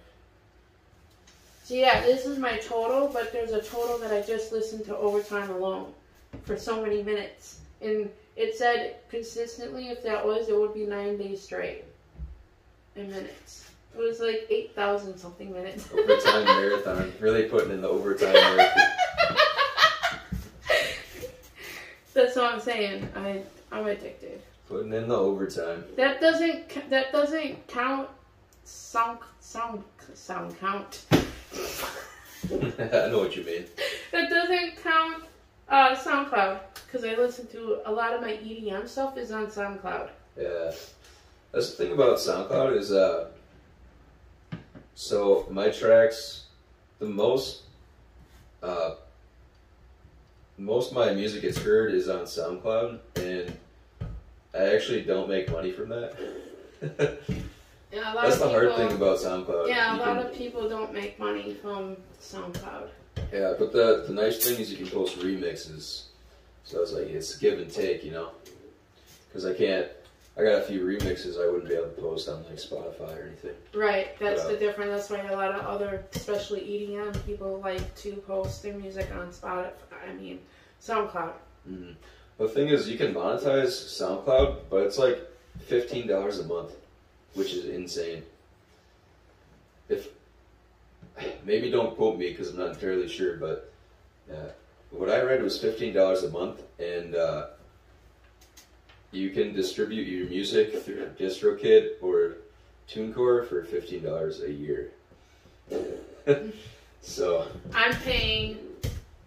I forgot how much I'm paying. I think it's like 14 something for Spotify. For. I haven't posted any music on it because I'm not an artist yet. You're paying per month to listen to music, you mean? Spotify Premium? Yeah, because I listen to so much. I hate listening to the commercials. Ads. They get you. So I'm like, fuck this. I'm paying for Spotify. And I don't know, people are going to kill me for it, but I'm going to pay for it. I paid for it. I should pay for it on SoundCloud too, but the thing is with SoundCloud, a lot of the mixes are a lot longer, so they're like over an hour long. Extended mix. So well, if it's an hour, it's like a DJ. Yeah. DJ mix. Yeah, it's like a DJ mix. So a lot of them have their extended ones that I listen to, or so I don't have to have an ad popping up for almost like an hour or two. Yeah. So it doesn't drive me nuts as much as Spotify does, where there's every song there's an ad. Every song there was an ad. So that's why I pay for Spotify instead of SoundCloud. I don't really have to pay. That's definitely, that's the thing about, I apologize for my phone. I'm trying to turn it down. It's not turning down for some reason. But yeah, the thing about it's not me. it's definitely it's the chat for my show tonight.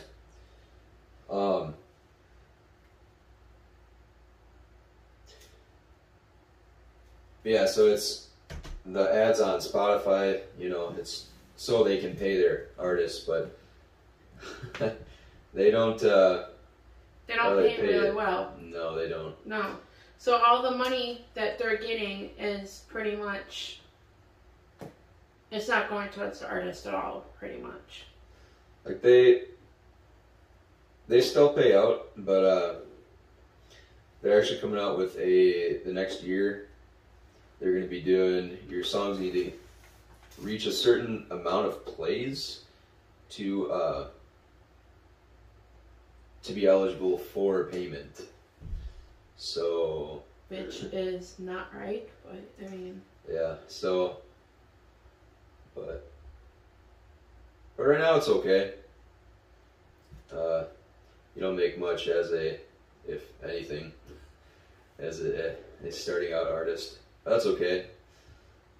You gotta grow somewhere. Yeah. You gotta grow somewhere. Just like I'm not making much either of what I do, but I gotta grow and come out somewhere. Right. It's all a journey. Yeah. It's all uphill. Yeah. It will get bigger, better things will be coming. Mm-hmm. So, I mean, just like Overtime too, he was nothing either. He was just like us. Everyone starts somewhere, you know? Yeah, everyone starts somewhere. Okay. And that guy, if he never would have went on his journey, he wouldn't have saved you with his music. Yeah, Isn't that crazy? So, like I said, how I even found him, I had the cancer. This was before I had the surgery. And I was sicker than a dog. It was pretty bad. And when you're sick, you just want to die. You want to die. And I had thoughts about it already this year because I'm sick. And to the point I have bad days where I just like, someone come and I just want to die. I don't want to be dying in a slow pain of cancer. I just want to die. And that's pretty much how I was feeling the first time. And all of a sudden I was on Facebook, just dying away. And I was on Facebook and this video popped up. And I normally don't click on suggestion stuff back then because I thought it was like a scam or gave me my phone a virus or anything, so I normally don't click on that. Something was calling me and said, Tootie, you need to click on that. You need to click on that. And I was like, so I clicked on it. It was a music video, and it was the most amazing music video I've ever seen. And it happened to my heart. Like, so I looked him up on YouTube, and his music, I fell in freaking love with his music because it was, a lot of it was depression music that helped me cope, that helped me save me. Like, my life is better when I'm around. Because at that time, when I was going through that cancer the first time, I was suicidal.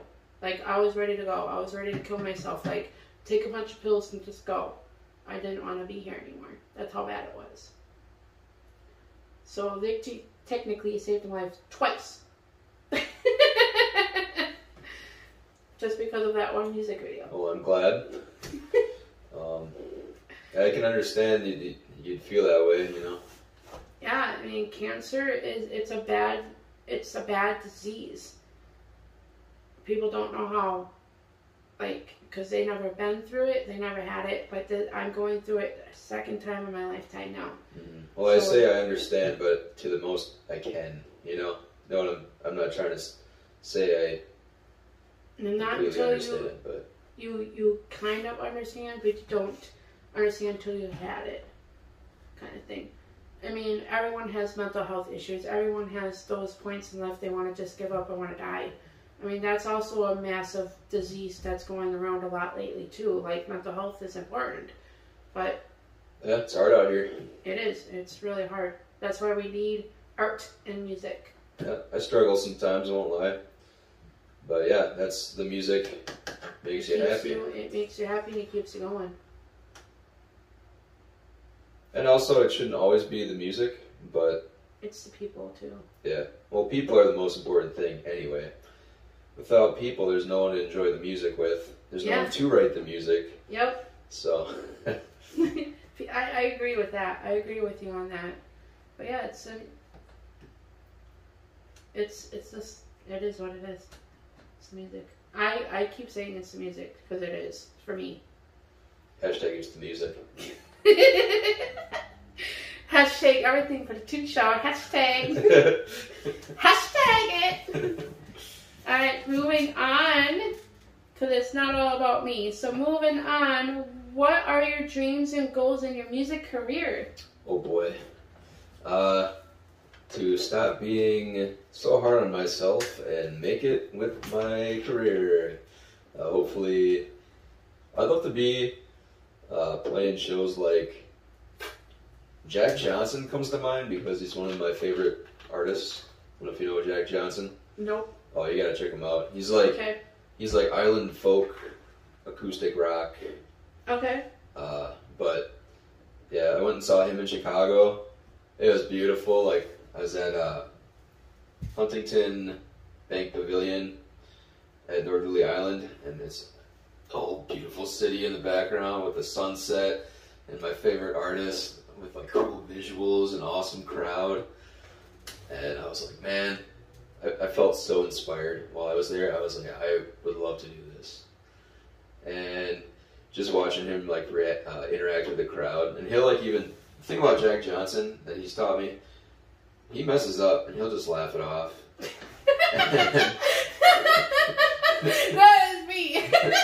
You have to, because you only have two options. You can laugh it off, or you can be like depressed about it. Or pissed off. Oh yeah, depression, pissed off. Yeah, I've seen a couple people like that.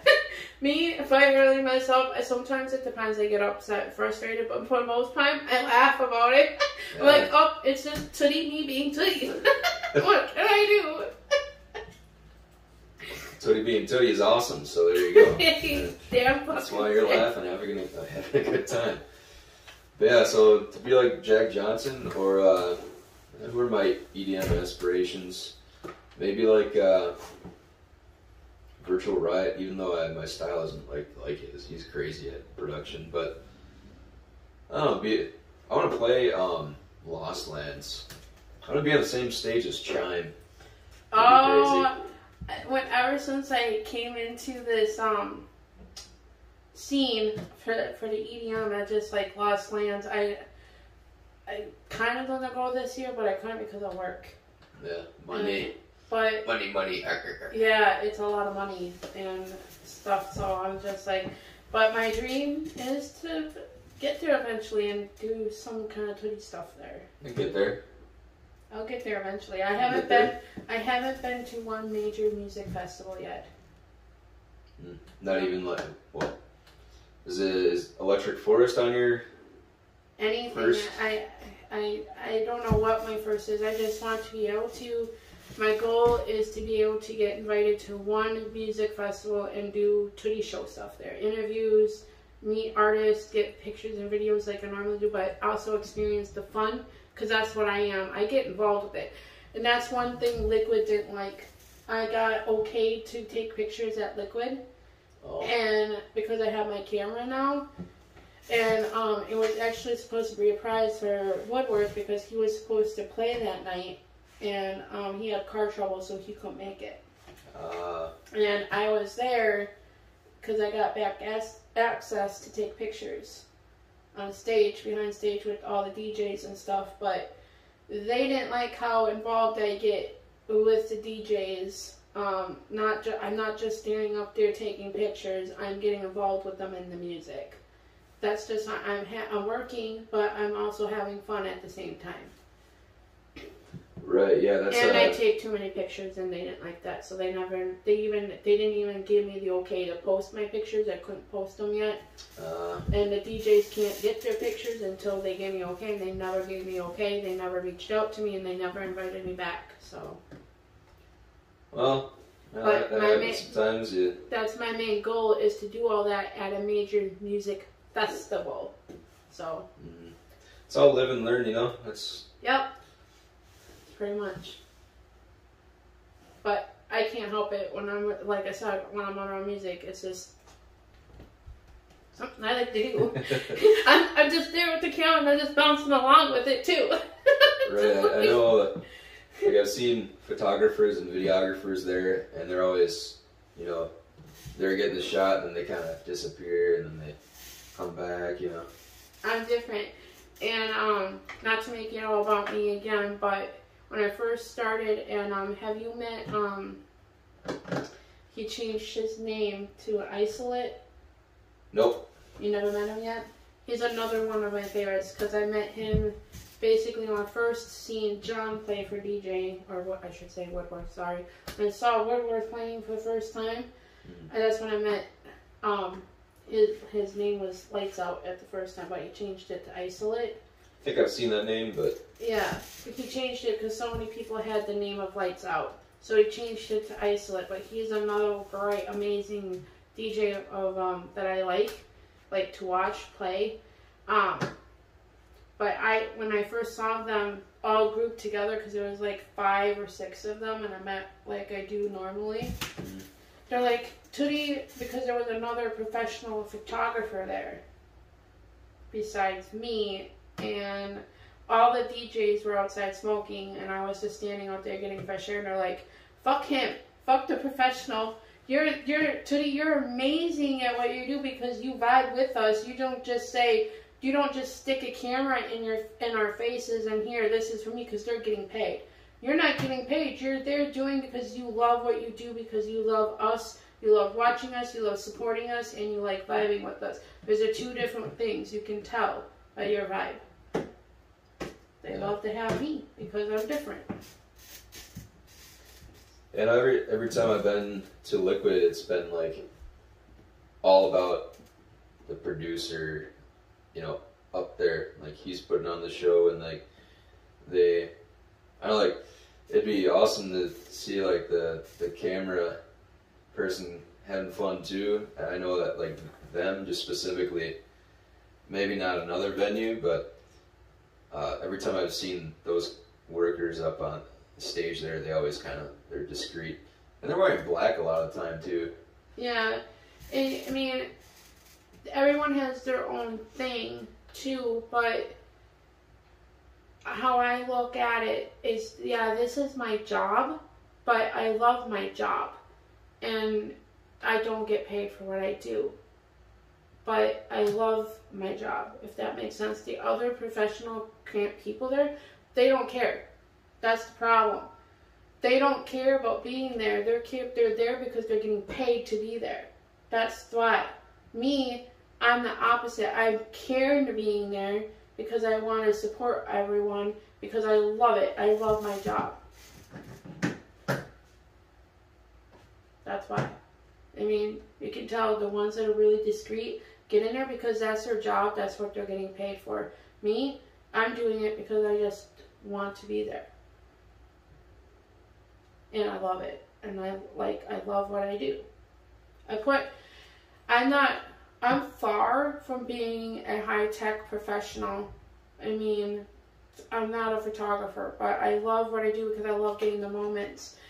When you realize, like I said, when you have died and experienced it and come back, you will realize things that a lot of people don't have moments. They don't.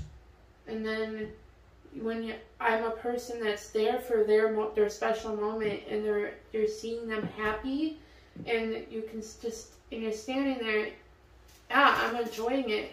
I have to also give my camera a rest because it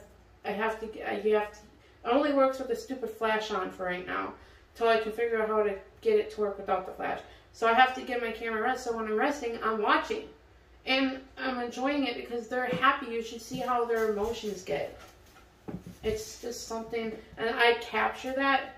That's something special. Other photographers, they don't react to that like that because they're getting paid. They're just there for the job gig. They're not there to experience the true love of what they have for photography. You got a point, yeah. I'm sure there's photographers there that are just loving it, and they can't because it's the rules. Right, because of the rules, and they know they'll lose their job if. I don't know I don't know what their rules are, but yeah, it's tricky. It's tricky being a photographer videographer, all that, show host, all that. It is very tricky. There's a lot of rules. You can do and say, and sorry. There's a lot of rules. Yeah. And venues rules. I have to sometimes as much as I love it, I have to understand to find the happy medium. Right. And it's difficult for me, especially, but I have to understand. I'm like, yep, I understand, and obey the law. Obey the law. That's how I look at it. Alright, so next question. What is the hardest thing you had to deal with so far in this journey, and what was the greatest part of this journey of you? Let's see. Well, I feel like I've already almost talked about some of the hardest parts, is because dealing with drunk people, coming up with requests. That's a little bit hard. You gotta watch out for me when I'm a little tipsy. Yeah? You're requesting the Macarena? You should see me do the Macarena. I can't even do the Macarena. Well, let's see it. Oh, no. Oh, okay. Yeah, the best part there, that kind of just reiterating the getting to share the music with people. But also another hard part of being a musician is like the writer's block, or the self-doubt, self-worth. But we're getting past that. But that's like part of the beauty of the journey, is getting through the struggle to your full potential. I hear you. Okay. Do you plan on making more songs, recordings of singing songs with music and not just DJing? Absolutely. So I got a lot more in me. I got a lot of songs unfinished. You have that deep voice. Like, you remind me of I'm not sure if it's the name I'm coming up with, Johnny Cash a little bit. That that deep voice. I fell into a burning ring of fire. I went down, down, down, and the flames went higher. He has that voice. I'm telling you, when I met him at the first time at the DJ event, he did not sound like that. Well, the thing is, at DJ events, I have to like project my voice and talk a little higher, because otherwise people can't hear me because of the bass. And then all of a sudden, and then I met you again, and I saw him play at a DJ event a month ago, was it? It was like almost a month ago. Yeah. A few weeks ago. Time's flying. Yeah, a few weeks ago at least. And again, he did not sound like that. And then you posted a video of you doing a cover song of Hurricane by the Costellos. Yes, that one. And I'm like, that is definitely not what he sounds like. I have a voice. Like, so I was going to ask you in the interview, was that your real voice, or was that him and another singer singing it, and you were just playing the guitar with it? I was just lip syncing. Because honestly, I really thought, like, God, that does not sound like his voice. The last 2 times I heard him, that does not sound like him. And then all of a sudden, you came in and we talking. I'm like, God, you have that voice. Hey, Jody, how's it going? It's me, Josh. I'm here. It's me, Mr. That was one of the odd questions I was going to ask you, if that was really you in that video. I know, because I kind of got like more of a baby face too, so. Yeah, I know, you look so like you look like you're 19. Not to say it, but thank you, I appreciate that. You're 19. You know, he has a really cute baby face. He looks like he's 19. I just got that voice when I'm not just like when you first walked in. You're like, hey, and you're like, God, that is his voice. Hey. Yeah. Yeah, I mean it can fluctuate, but this is pretty normal. Yeah. Now, because we don't have no bass music, what's your highest? My highest what? Your voice. Oh. Hey, Tony, how's it going? Hey, Tony. Yeah, something like How's that. Yeah, something like that. say our voice changes for like also in the mood or the environment we're into. Right. Like you said, because Well, sorry. because of the bass. Oh yeah, I'm usually screaming and like, I'm talking like this. And everyone says, God, Tootie, you're so loud. I can't even hear myself talk. And you say I'm loud? I've never thought you were loud. I am very obnoxious and very loud. Well, alright. But my sister, now that comes, your voice changes, so does mine. Because when I'm serving, because I'm a server. You got the server voice. I am a server and a host. So if you would have came to Buffalo Wild Wings when I was working there, like, welcome to Buffalo Wild Wings, how you doing tonight? That's not my normal voice, is it? Nice. I would be so hyped up to go get my food. That's exactly how I was. And that's exactly how you want people to think when they're walking into a restaurant. You want them to feel like upbeat, welcome to the restaurant. And I'm like that at my other restaurant, the Machine Shed there, but I'm not as hyped up because it's not a bar. It's an elegant restaurant. So you're talking like you're all like, yes sir. No, I'm still me Tootie. I'm like, hi, welcome. How are you doing today? Can I help you seat your seat? So I still use a high voice, but not like, welcome to Buffalo Wild Wings. And my sister, she doesn't. She didn't say she didn't like it, but she goes, I talk like a valley girl. I have that voice. She goes, because they came to the Machine Shed when I was serving there, and I greet the table with my high voice, like, hi, how you guys doing tonight? Can I start you off with something to drink other than this besides the water? Yeah. Yeah? That's normal. Yeah, well, hi. But just made a little high voice, like, hi, my name is Tootie. I'm going to take care of you. And then I go in the kitchen and I start talking like this in my deep voice. Because you gotta even it out. And Carrie Ann, she goes, that's not your normal voice. You could tell you can talk you out really high, and then all of a sudden you go in the kitchen and you talk normal. Well, you're there to like kind of greet the customers, like, you know, I don't know. Yeah. But you're saying the same thing with yours. When I first met you, your voice was because of the bass. You had to switch volume. Well, I'm different. I have to switch my volume because I. Could you imagine if I said it that way to you on the dance floor? I'm typically not super excitable, so that would be out of pocket for me. I am. I'm pretty laid back. How am I? Do my voice change when I talk to you at a show? No, not at all. It doesn't go high. Oh, hi, my name is Tootie. How you doing today?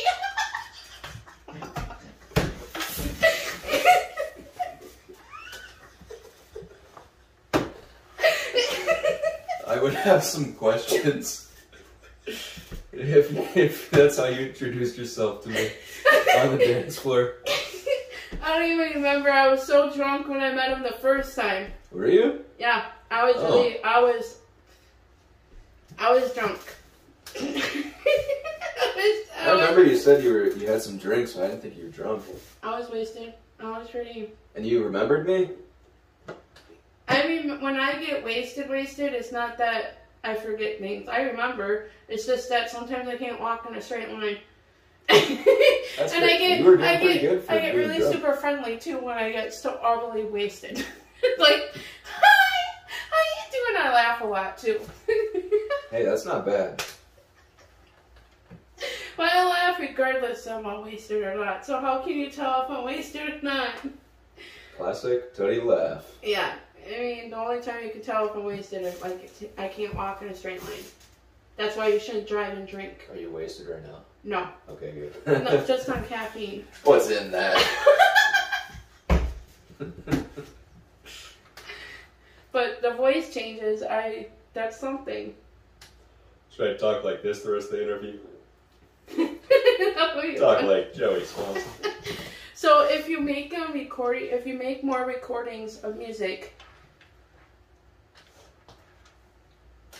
how do I say this? Do you plan on, like, depending on the beat, does your voice change with the beat? Well, some songs I do in falsetto, like sing higher, you know.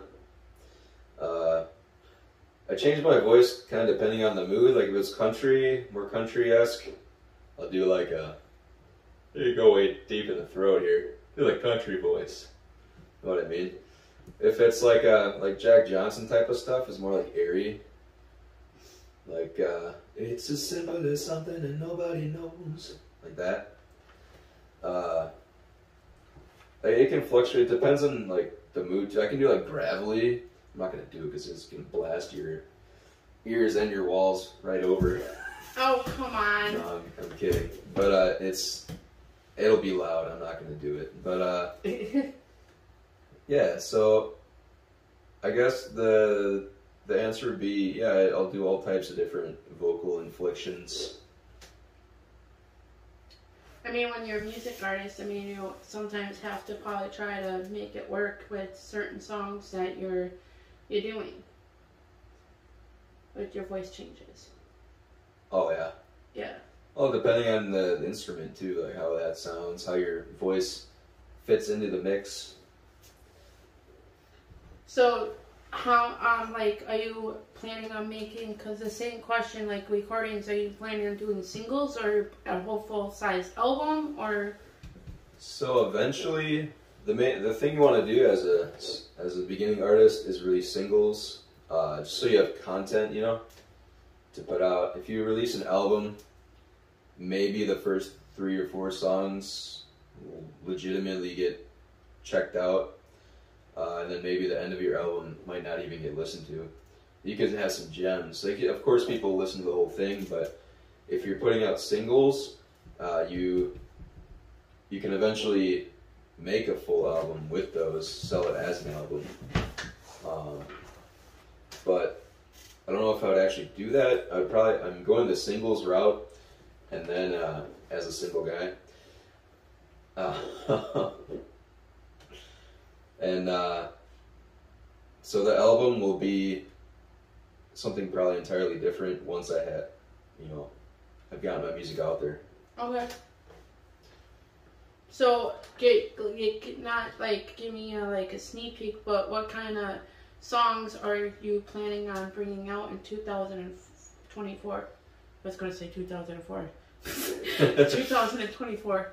I have 4 or 5 acoustic songs written, mostly folk singer-songwriter or country influenced, and then my grandma will love you right now. Yeah, that'd be awesome.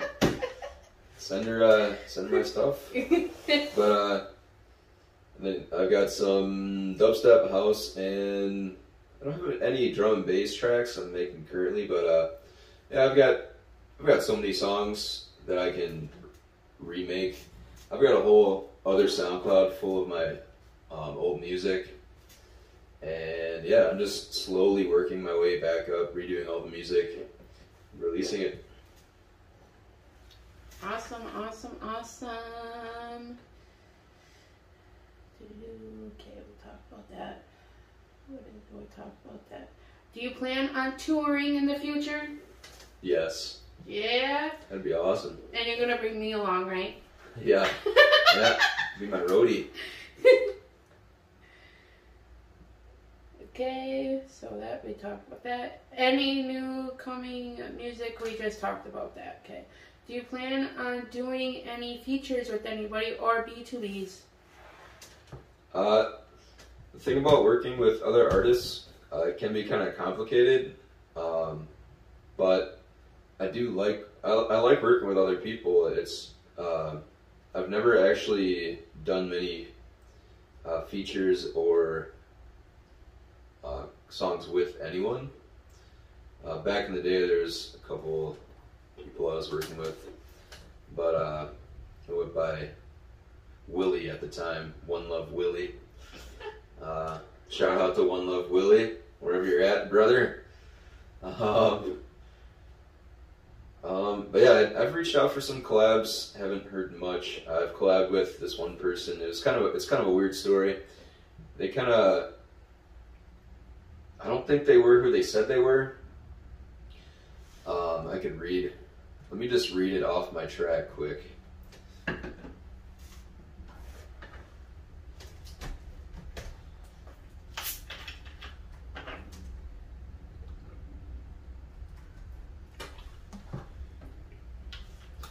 So it was a person that was going by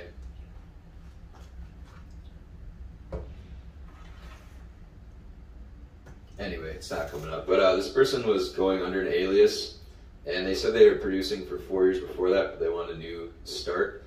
And so we were collabing on a track. They would not like actually talk to me on Skype at the time. It wasn't even Discord yet, but they wouldn't talk to me on Skype or like show me their camera. They actually like talk to me. So that was kind of weird at first. And then they just completely disappeared, ghosted off of SoundCloud, and just went MIA. So that was the only other time I collabed besides with One Love Willie. But yeah, I've reached out for some collabs. I didn't hear much back, but I'll get there, you know. It'd be I say it'd be difficult to work with people, but maybe that's because I haven't worked with anyone yet. But I know I'm pretty specific on what I like, so I've just never had that. Like, my track is like my track, you know. So it'd be really cool to work with someone, but it'd be interesting how our styles would influence each other, how we'd work together. Because I know there's sometimes like artists who they start a collab and then they never finish it because they don't work well together. But I'm definitely down for collabs. All right. And featuring too. Featuring any singers, that'd be really cool. Yeah. I mean, I know some music artists that.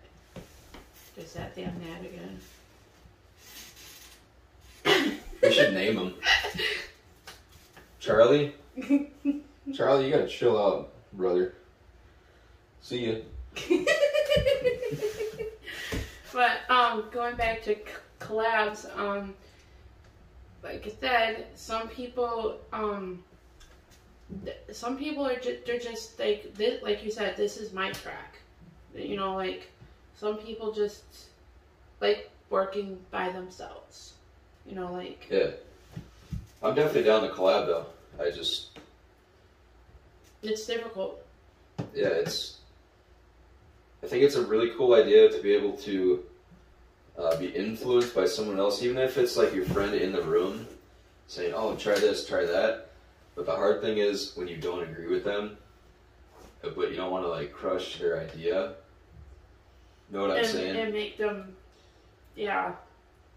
Because you could both take the same idea and make totally different tracks. And make it into one big awesome sounding track.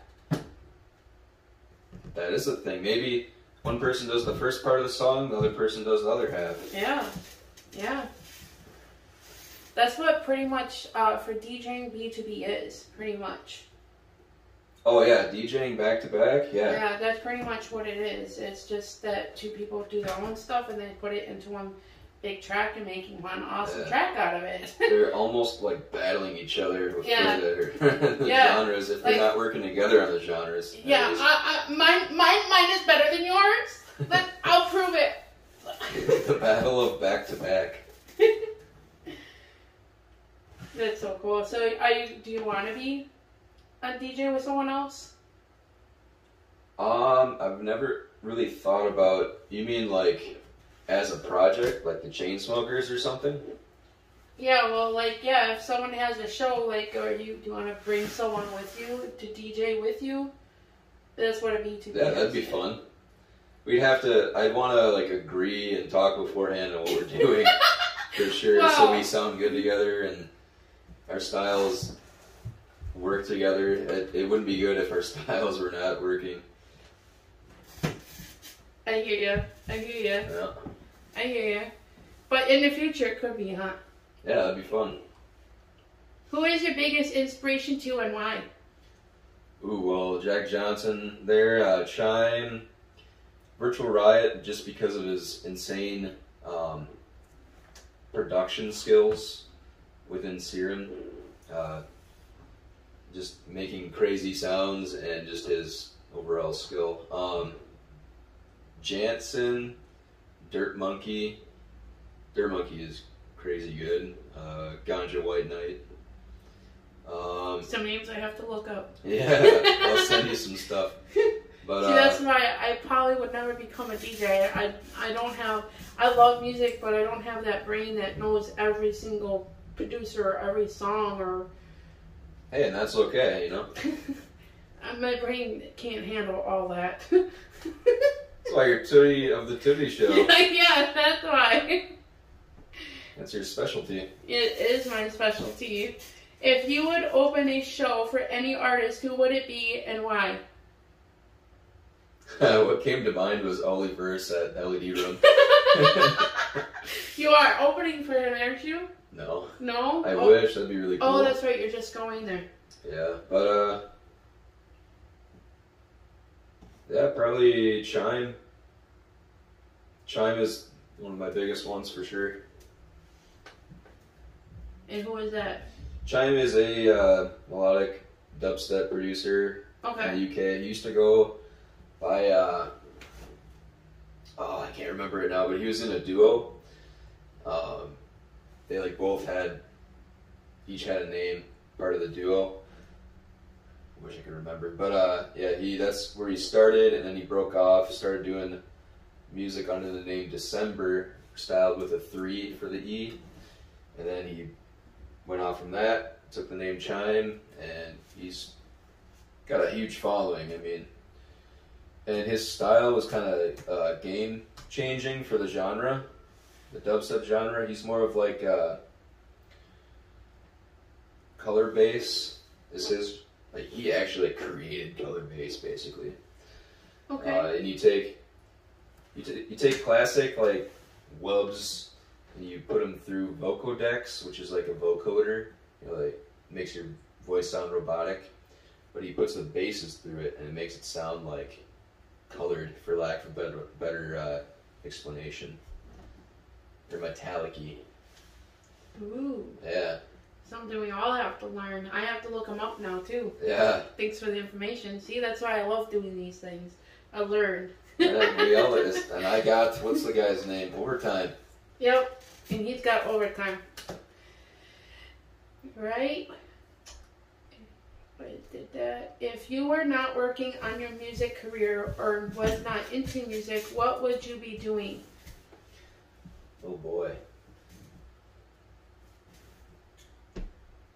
Maybe being an artist, teaching art or something, like painting or like digital art. Yeah, I love doing digital art. I've been doing my own like art for my. I did my logo, all in. It's like a Photoshop knockoff. It's called Photopea. It's free, or Photopea. I don't know how to say it, but I think it's Photopea because it's got like a leaf as its logo. But yeah, so I did my logo. I'll like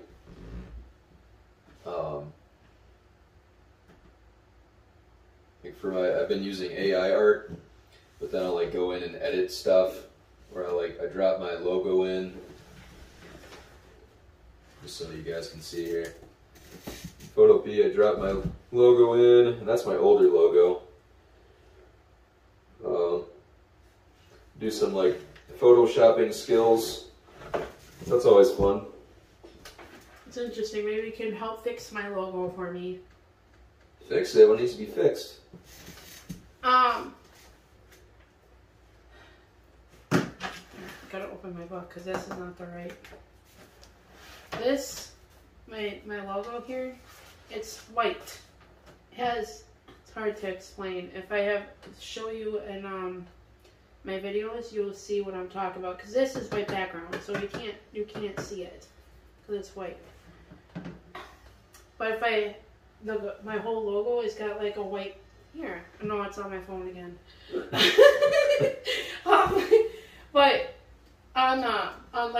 if I put it on a flyer, it has this, but it's the white background behind it. So it's not technically a clear background. I see. You get what I'm saying? Mm-hmm. And I don't know how to get that white off of the background. It's kind of like a picture when he made it. And I keep telling George, you got to send me a clear one so I can actually put the logo on the shirt or hoodie. And right now I can't because it's like a picture. It has the white background. So if I take it and put it on, you'll have my logo with a white background on it. You get what I'm saying? Yeah. That's why I made this paper white, because you can't see it because it's white. I know Photoshop has a deal where you can highlight like the white around it and get rid of it, but that's Photoshop. I don't have that. I think I can figure it out. I have to make it clear somehow. I'll have to mess around with it, but there's a way I have to do it. Yeah, you'll get it. So if you weren't doing music, you'll be doing art. Art or digital or 3D modeling maybe. But let's be real, I'd be pretty bored. I want to do music. I love it. I love the sound of that. What is your greatest accomplishment so far? My greatest accomplishment would be... Oh man. Playing in public, aka busking. Singing in public is called busking. Oh, I never knew that. Yeah, it's all good. I thought when you said that, I'm like, bussing? Like, Yeah. Being a bus driver. No. I know, like, when I go at my work, we call picking up the tables bussing. I used to be a busser. So, and that's what I do, is I bust the tables sometimes. So when you said, like, bussing? Like, what? Hey, I mean, there's some good times busing. Let's be real. So what did you call it now? Busking. Busking, okay. Busking. So, like, that originated in the UK, I believe. Busking, it's a weird definition. It's kind of weird how it got its name. But, yeah, just anything you do in public for money, basically. And some people frown on that, but... I mean, a lot of people are pretty cool with it. So you actually, met some cool people. I gotta find a way how to say this in my mind. So basically, when you first started out, you just went out in public, started singing with a bucket, saying, "Here's money," drop some money in the hat, or you know, like bucket. you put out your guitar case. And just start singing. So that's what you were scared of doing that. So yeah, I was scared of it, so I went out there and faced my fears and I get charged up doing it. It's pretty fun. That's awesome. I know getting over your greatest fears is it's amazing. It really is. Yeah, it's part of the journey. You know, you have to know the struggle to know the greatness. So I love that. You do, and it's truly true. Otherwise, there'd be nothing to work towards if there wasn't a resistance you felt. And so for me, the DJing is totally okay because I'm up behind the stage. Sure, and I'm pretty confident in my skills. I still have a lot to learn up there, as in effects, and I don't have it all mastered, but I'm pretty much there. But there's always more to learn. So, but the thing is with the busking, is it's very personal, up in your face. You're connecting with people, eye contact. You are singing from your heart. People are judging you. Whereas at the club, you can play stuff. People are drunk. They don't really care that much. They kind of care, but... So that was my biggest accomplishment, is getting out in public to do that. That's amazing. Proud of you, though. Thank you. It takes guts to do that. Just like my fear was DJing too. Like, oh man, am I gonna be able to do it? It's so much to learn. I don't think I can handle all of it, but I want to. And I'm like, I can't be afraid of it. So when we're saying, hey, let's do it at your benefit, let's go for it. Like, I was scared, but I'm like, yeah, sure, what the heck, why not? Yeah, all you can do is try it, and if you're willing to fail, you're gonna be golden, because no one's perfect, right? Yep. And as long as you're up there, you're checking everything out, learning. It's a learning process. So everyone starts out somewhere. Yeah, and that's like when I first did karaoke too with my favorite song, because I stood up for Josh, my bro Josh, J Vicious, because he hosted an event. No one showed up. Oh. No one showed up for the gig we had people wanting to listen to music, but we had nobody. So I just took the mic, and that's when I just performed one of my favorite songs. Just like, and was it perfect? No, but I was practicing. So I'm like, what? You know? Yeah, we can only get better, you know? Yeah, right. That's called living in the moment, though. Yeah. And when you're fully in the moment, that's when you don't care. You just like try, and if you fail, who cares? Yeah. But I agree with you with the greatest. That's a great one for what you said. So.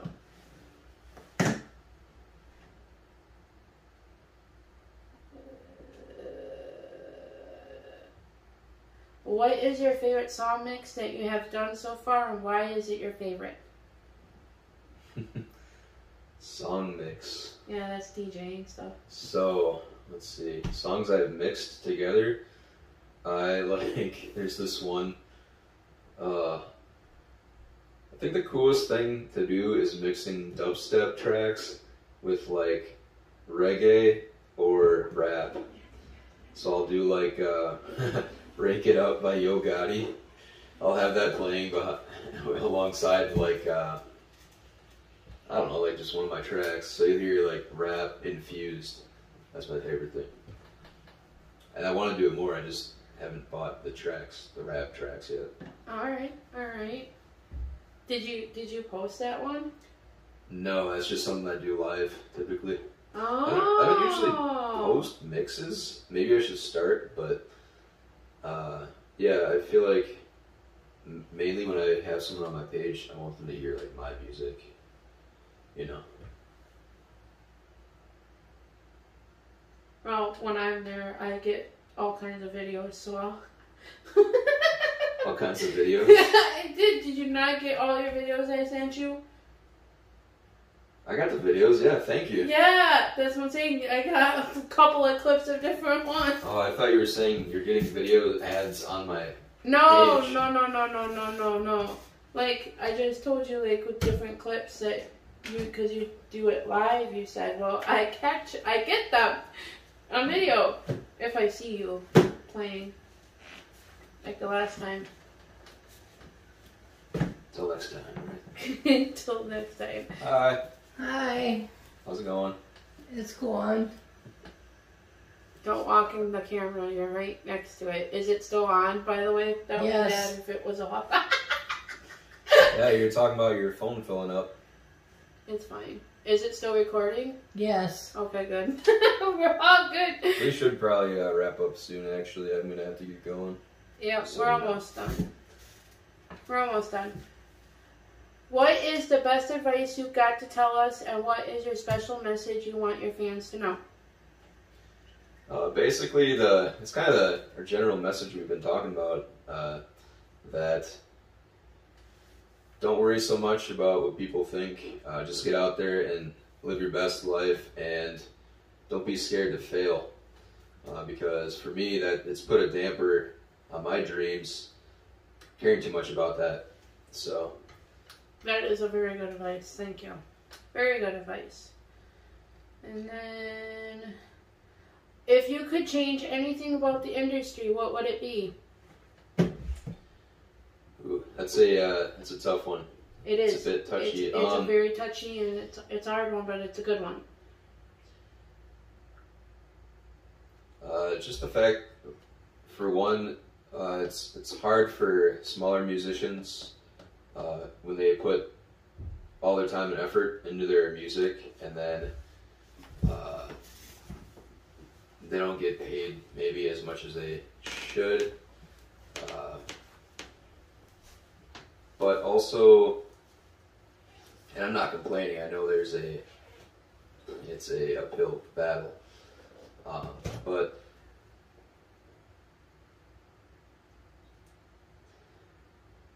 just there's a lot of drama. It'd be nice if there wasn't so much drama. It's a little bit of a turn off. It is. To trying to want to get into the scene, but yeah, and that's even there a touchy subject. So I agree with him. I agree with you 100% on that, the drama.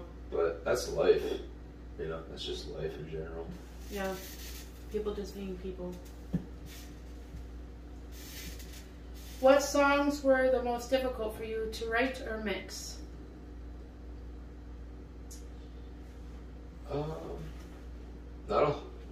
These days, not many. I think the one that was giving me the most problems,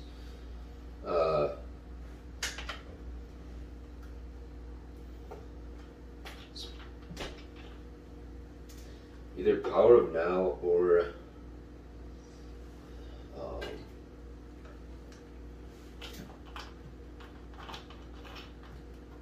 don't really have an answer for this one, honestly. Just in general, I've been having problems with mastering slightly. Mastering is a very hard thing to accomplish correctly, and you typically can't do it without paying someone. But I've been trying to master my own music. That's a bit of a struggle for sure. I'm learning. All right, I'll keep on learning. Keep on learning. What skills have you learned that you help you in your singing and DJing career? I think we talked about that already. Yeah. How did you deal with creative blocks or performance anxiety? Tell me about your techniques to overcome them. I mean, we talked about it, but we didn't talk about it. Right. So I'll just say, creative blocks. I'll kind of just hit some random notes, honestly, and see where it gets me. I don't typically write music where I write the lyrics first. The lyrics typically come after based on how the song I'm writing makes me feel. But sometimes I'll just get into a flow state, and I sit there after an hour. I'm like, holy crap! I just wrote this. I was there writing it, but I'm like, I really wrote this. And then sometimes, yeah, you'll be like, man, I don't know what else to write now. And then the track goes into the save files to be left there for a couple of weeks. But I just, honestly, I'll open something up, I'll force myself to write. You just have to force yourself to get it into that flow state again. And I'll use it's called Splice. You can download samples that give you ideas. You can actually drop right into your project and then chop them up or write different melodies based off them. So Splice is a big one for me. Oh, okay. So you like to use different, not apps, but different, what do you call that? Samples from Splice? Not samples, but different apps to help you with your writing. It's not an app though, is it? Splice is a sample and preset program. Like programs. There, thank you. I couldn't figure the word, but different programs to help you. There's actually AI programs now that'll just come up with melodies for you. Oh. And you can throw in a sound file. There's one really cool VST, a program where you put a sound in it, it analyzes it, and makes a bunch of different other sounds based off of it. Really? I want that one. It's expensive though.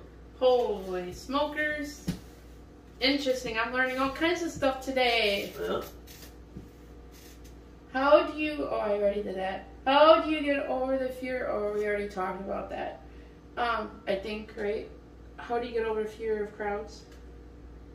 Basically, just remember that it ultimately doesn't matter that much. Just think everyone's naked. I don't do that, actually. I say that, I'm like, that doesn't help me at all. It makes me freak out even more. Like, oh my god, no, I don't want to see that! Yeah, but just think about where I've been in the past and say, I don't want to be there anymore. I want to have fun.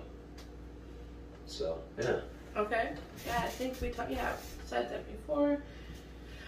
This one. Where do you record your music? Do you work with any music producers besides yourself to help your recordings? So I'm a bedroom producer. Sorry.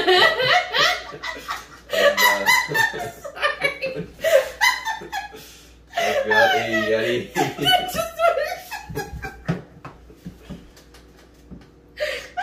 Don't mind me. Okay.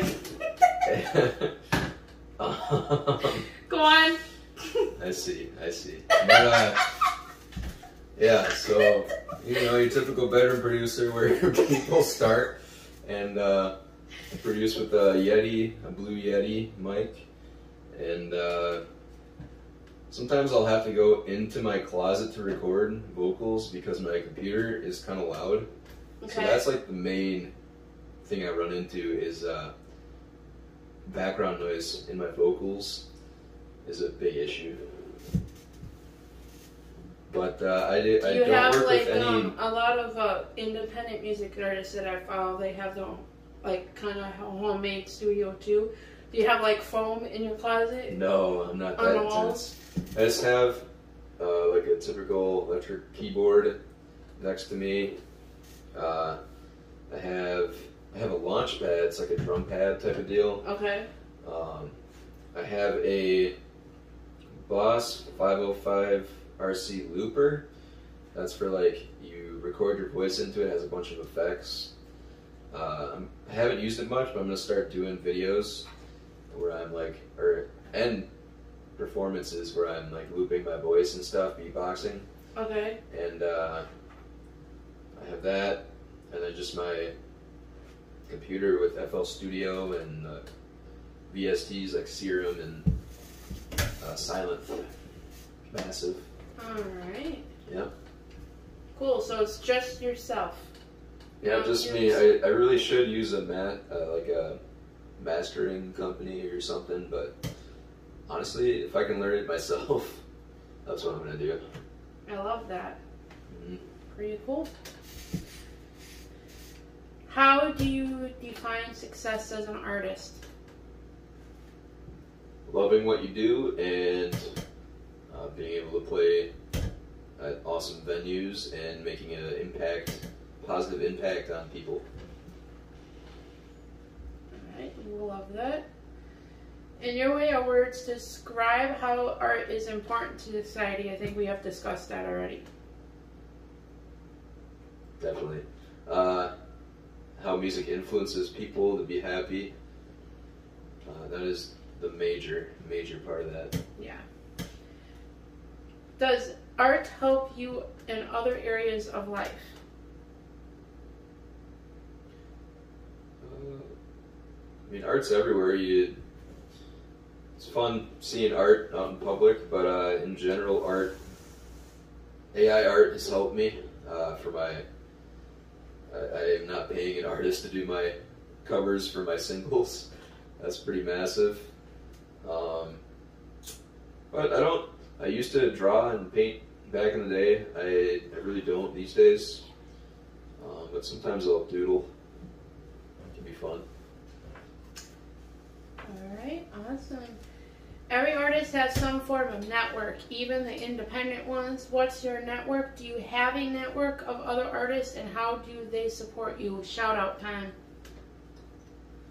Shout out time. So, Mish, he's been pretty awesome with he's setting up a local scene Thursdays and Sundays at the Alibi. That's pretty awesome. Reaching out, hitting up the Tunes Days too, Tunes Days stream. But yeah, I don't have a huge network of friends yet. Mish definitely stands out. I worked with Mish a few times. So, anyone else? No. You know a lot of other DJs though. I do. Now when I say network and stuff too, this is what gets me. This is what kind of reminds me of what I want to do, what I'm just having trouble getting out there, though, is that I'm seeing him go to other shows that he's not even performing at. He's just chilling. He's just like vibing and going there and just like it's all about the fun, you know? Yeah, that's what I'm like. And I'm like, you went there? He's like, yeah, you should come out. I'm like, I wish I could, but I can't. I'm stuck in this area here unless somebody takes me up there or takes me down there or. You'll get there though. Eventually I will do, but that's what I'm talking. You like supporting other people. That's what I see. Yeah. DJ Bryman for doing open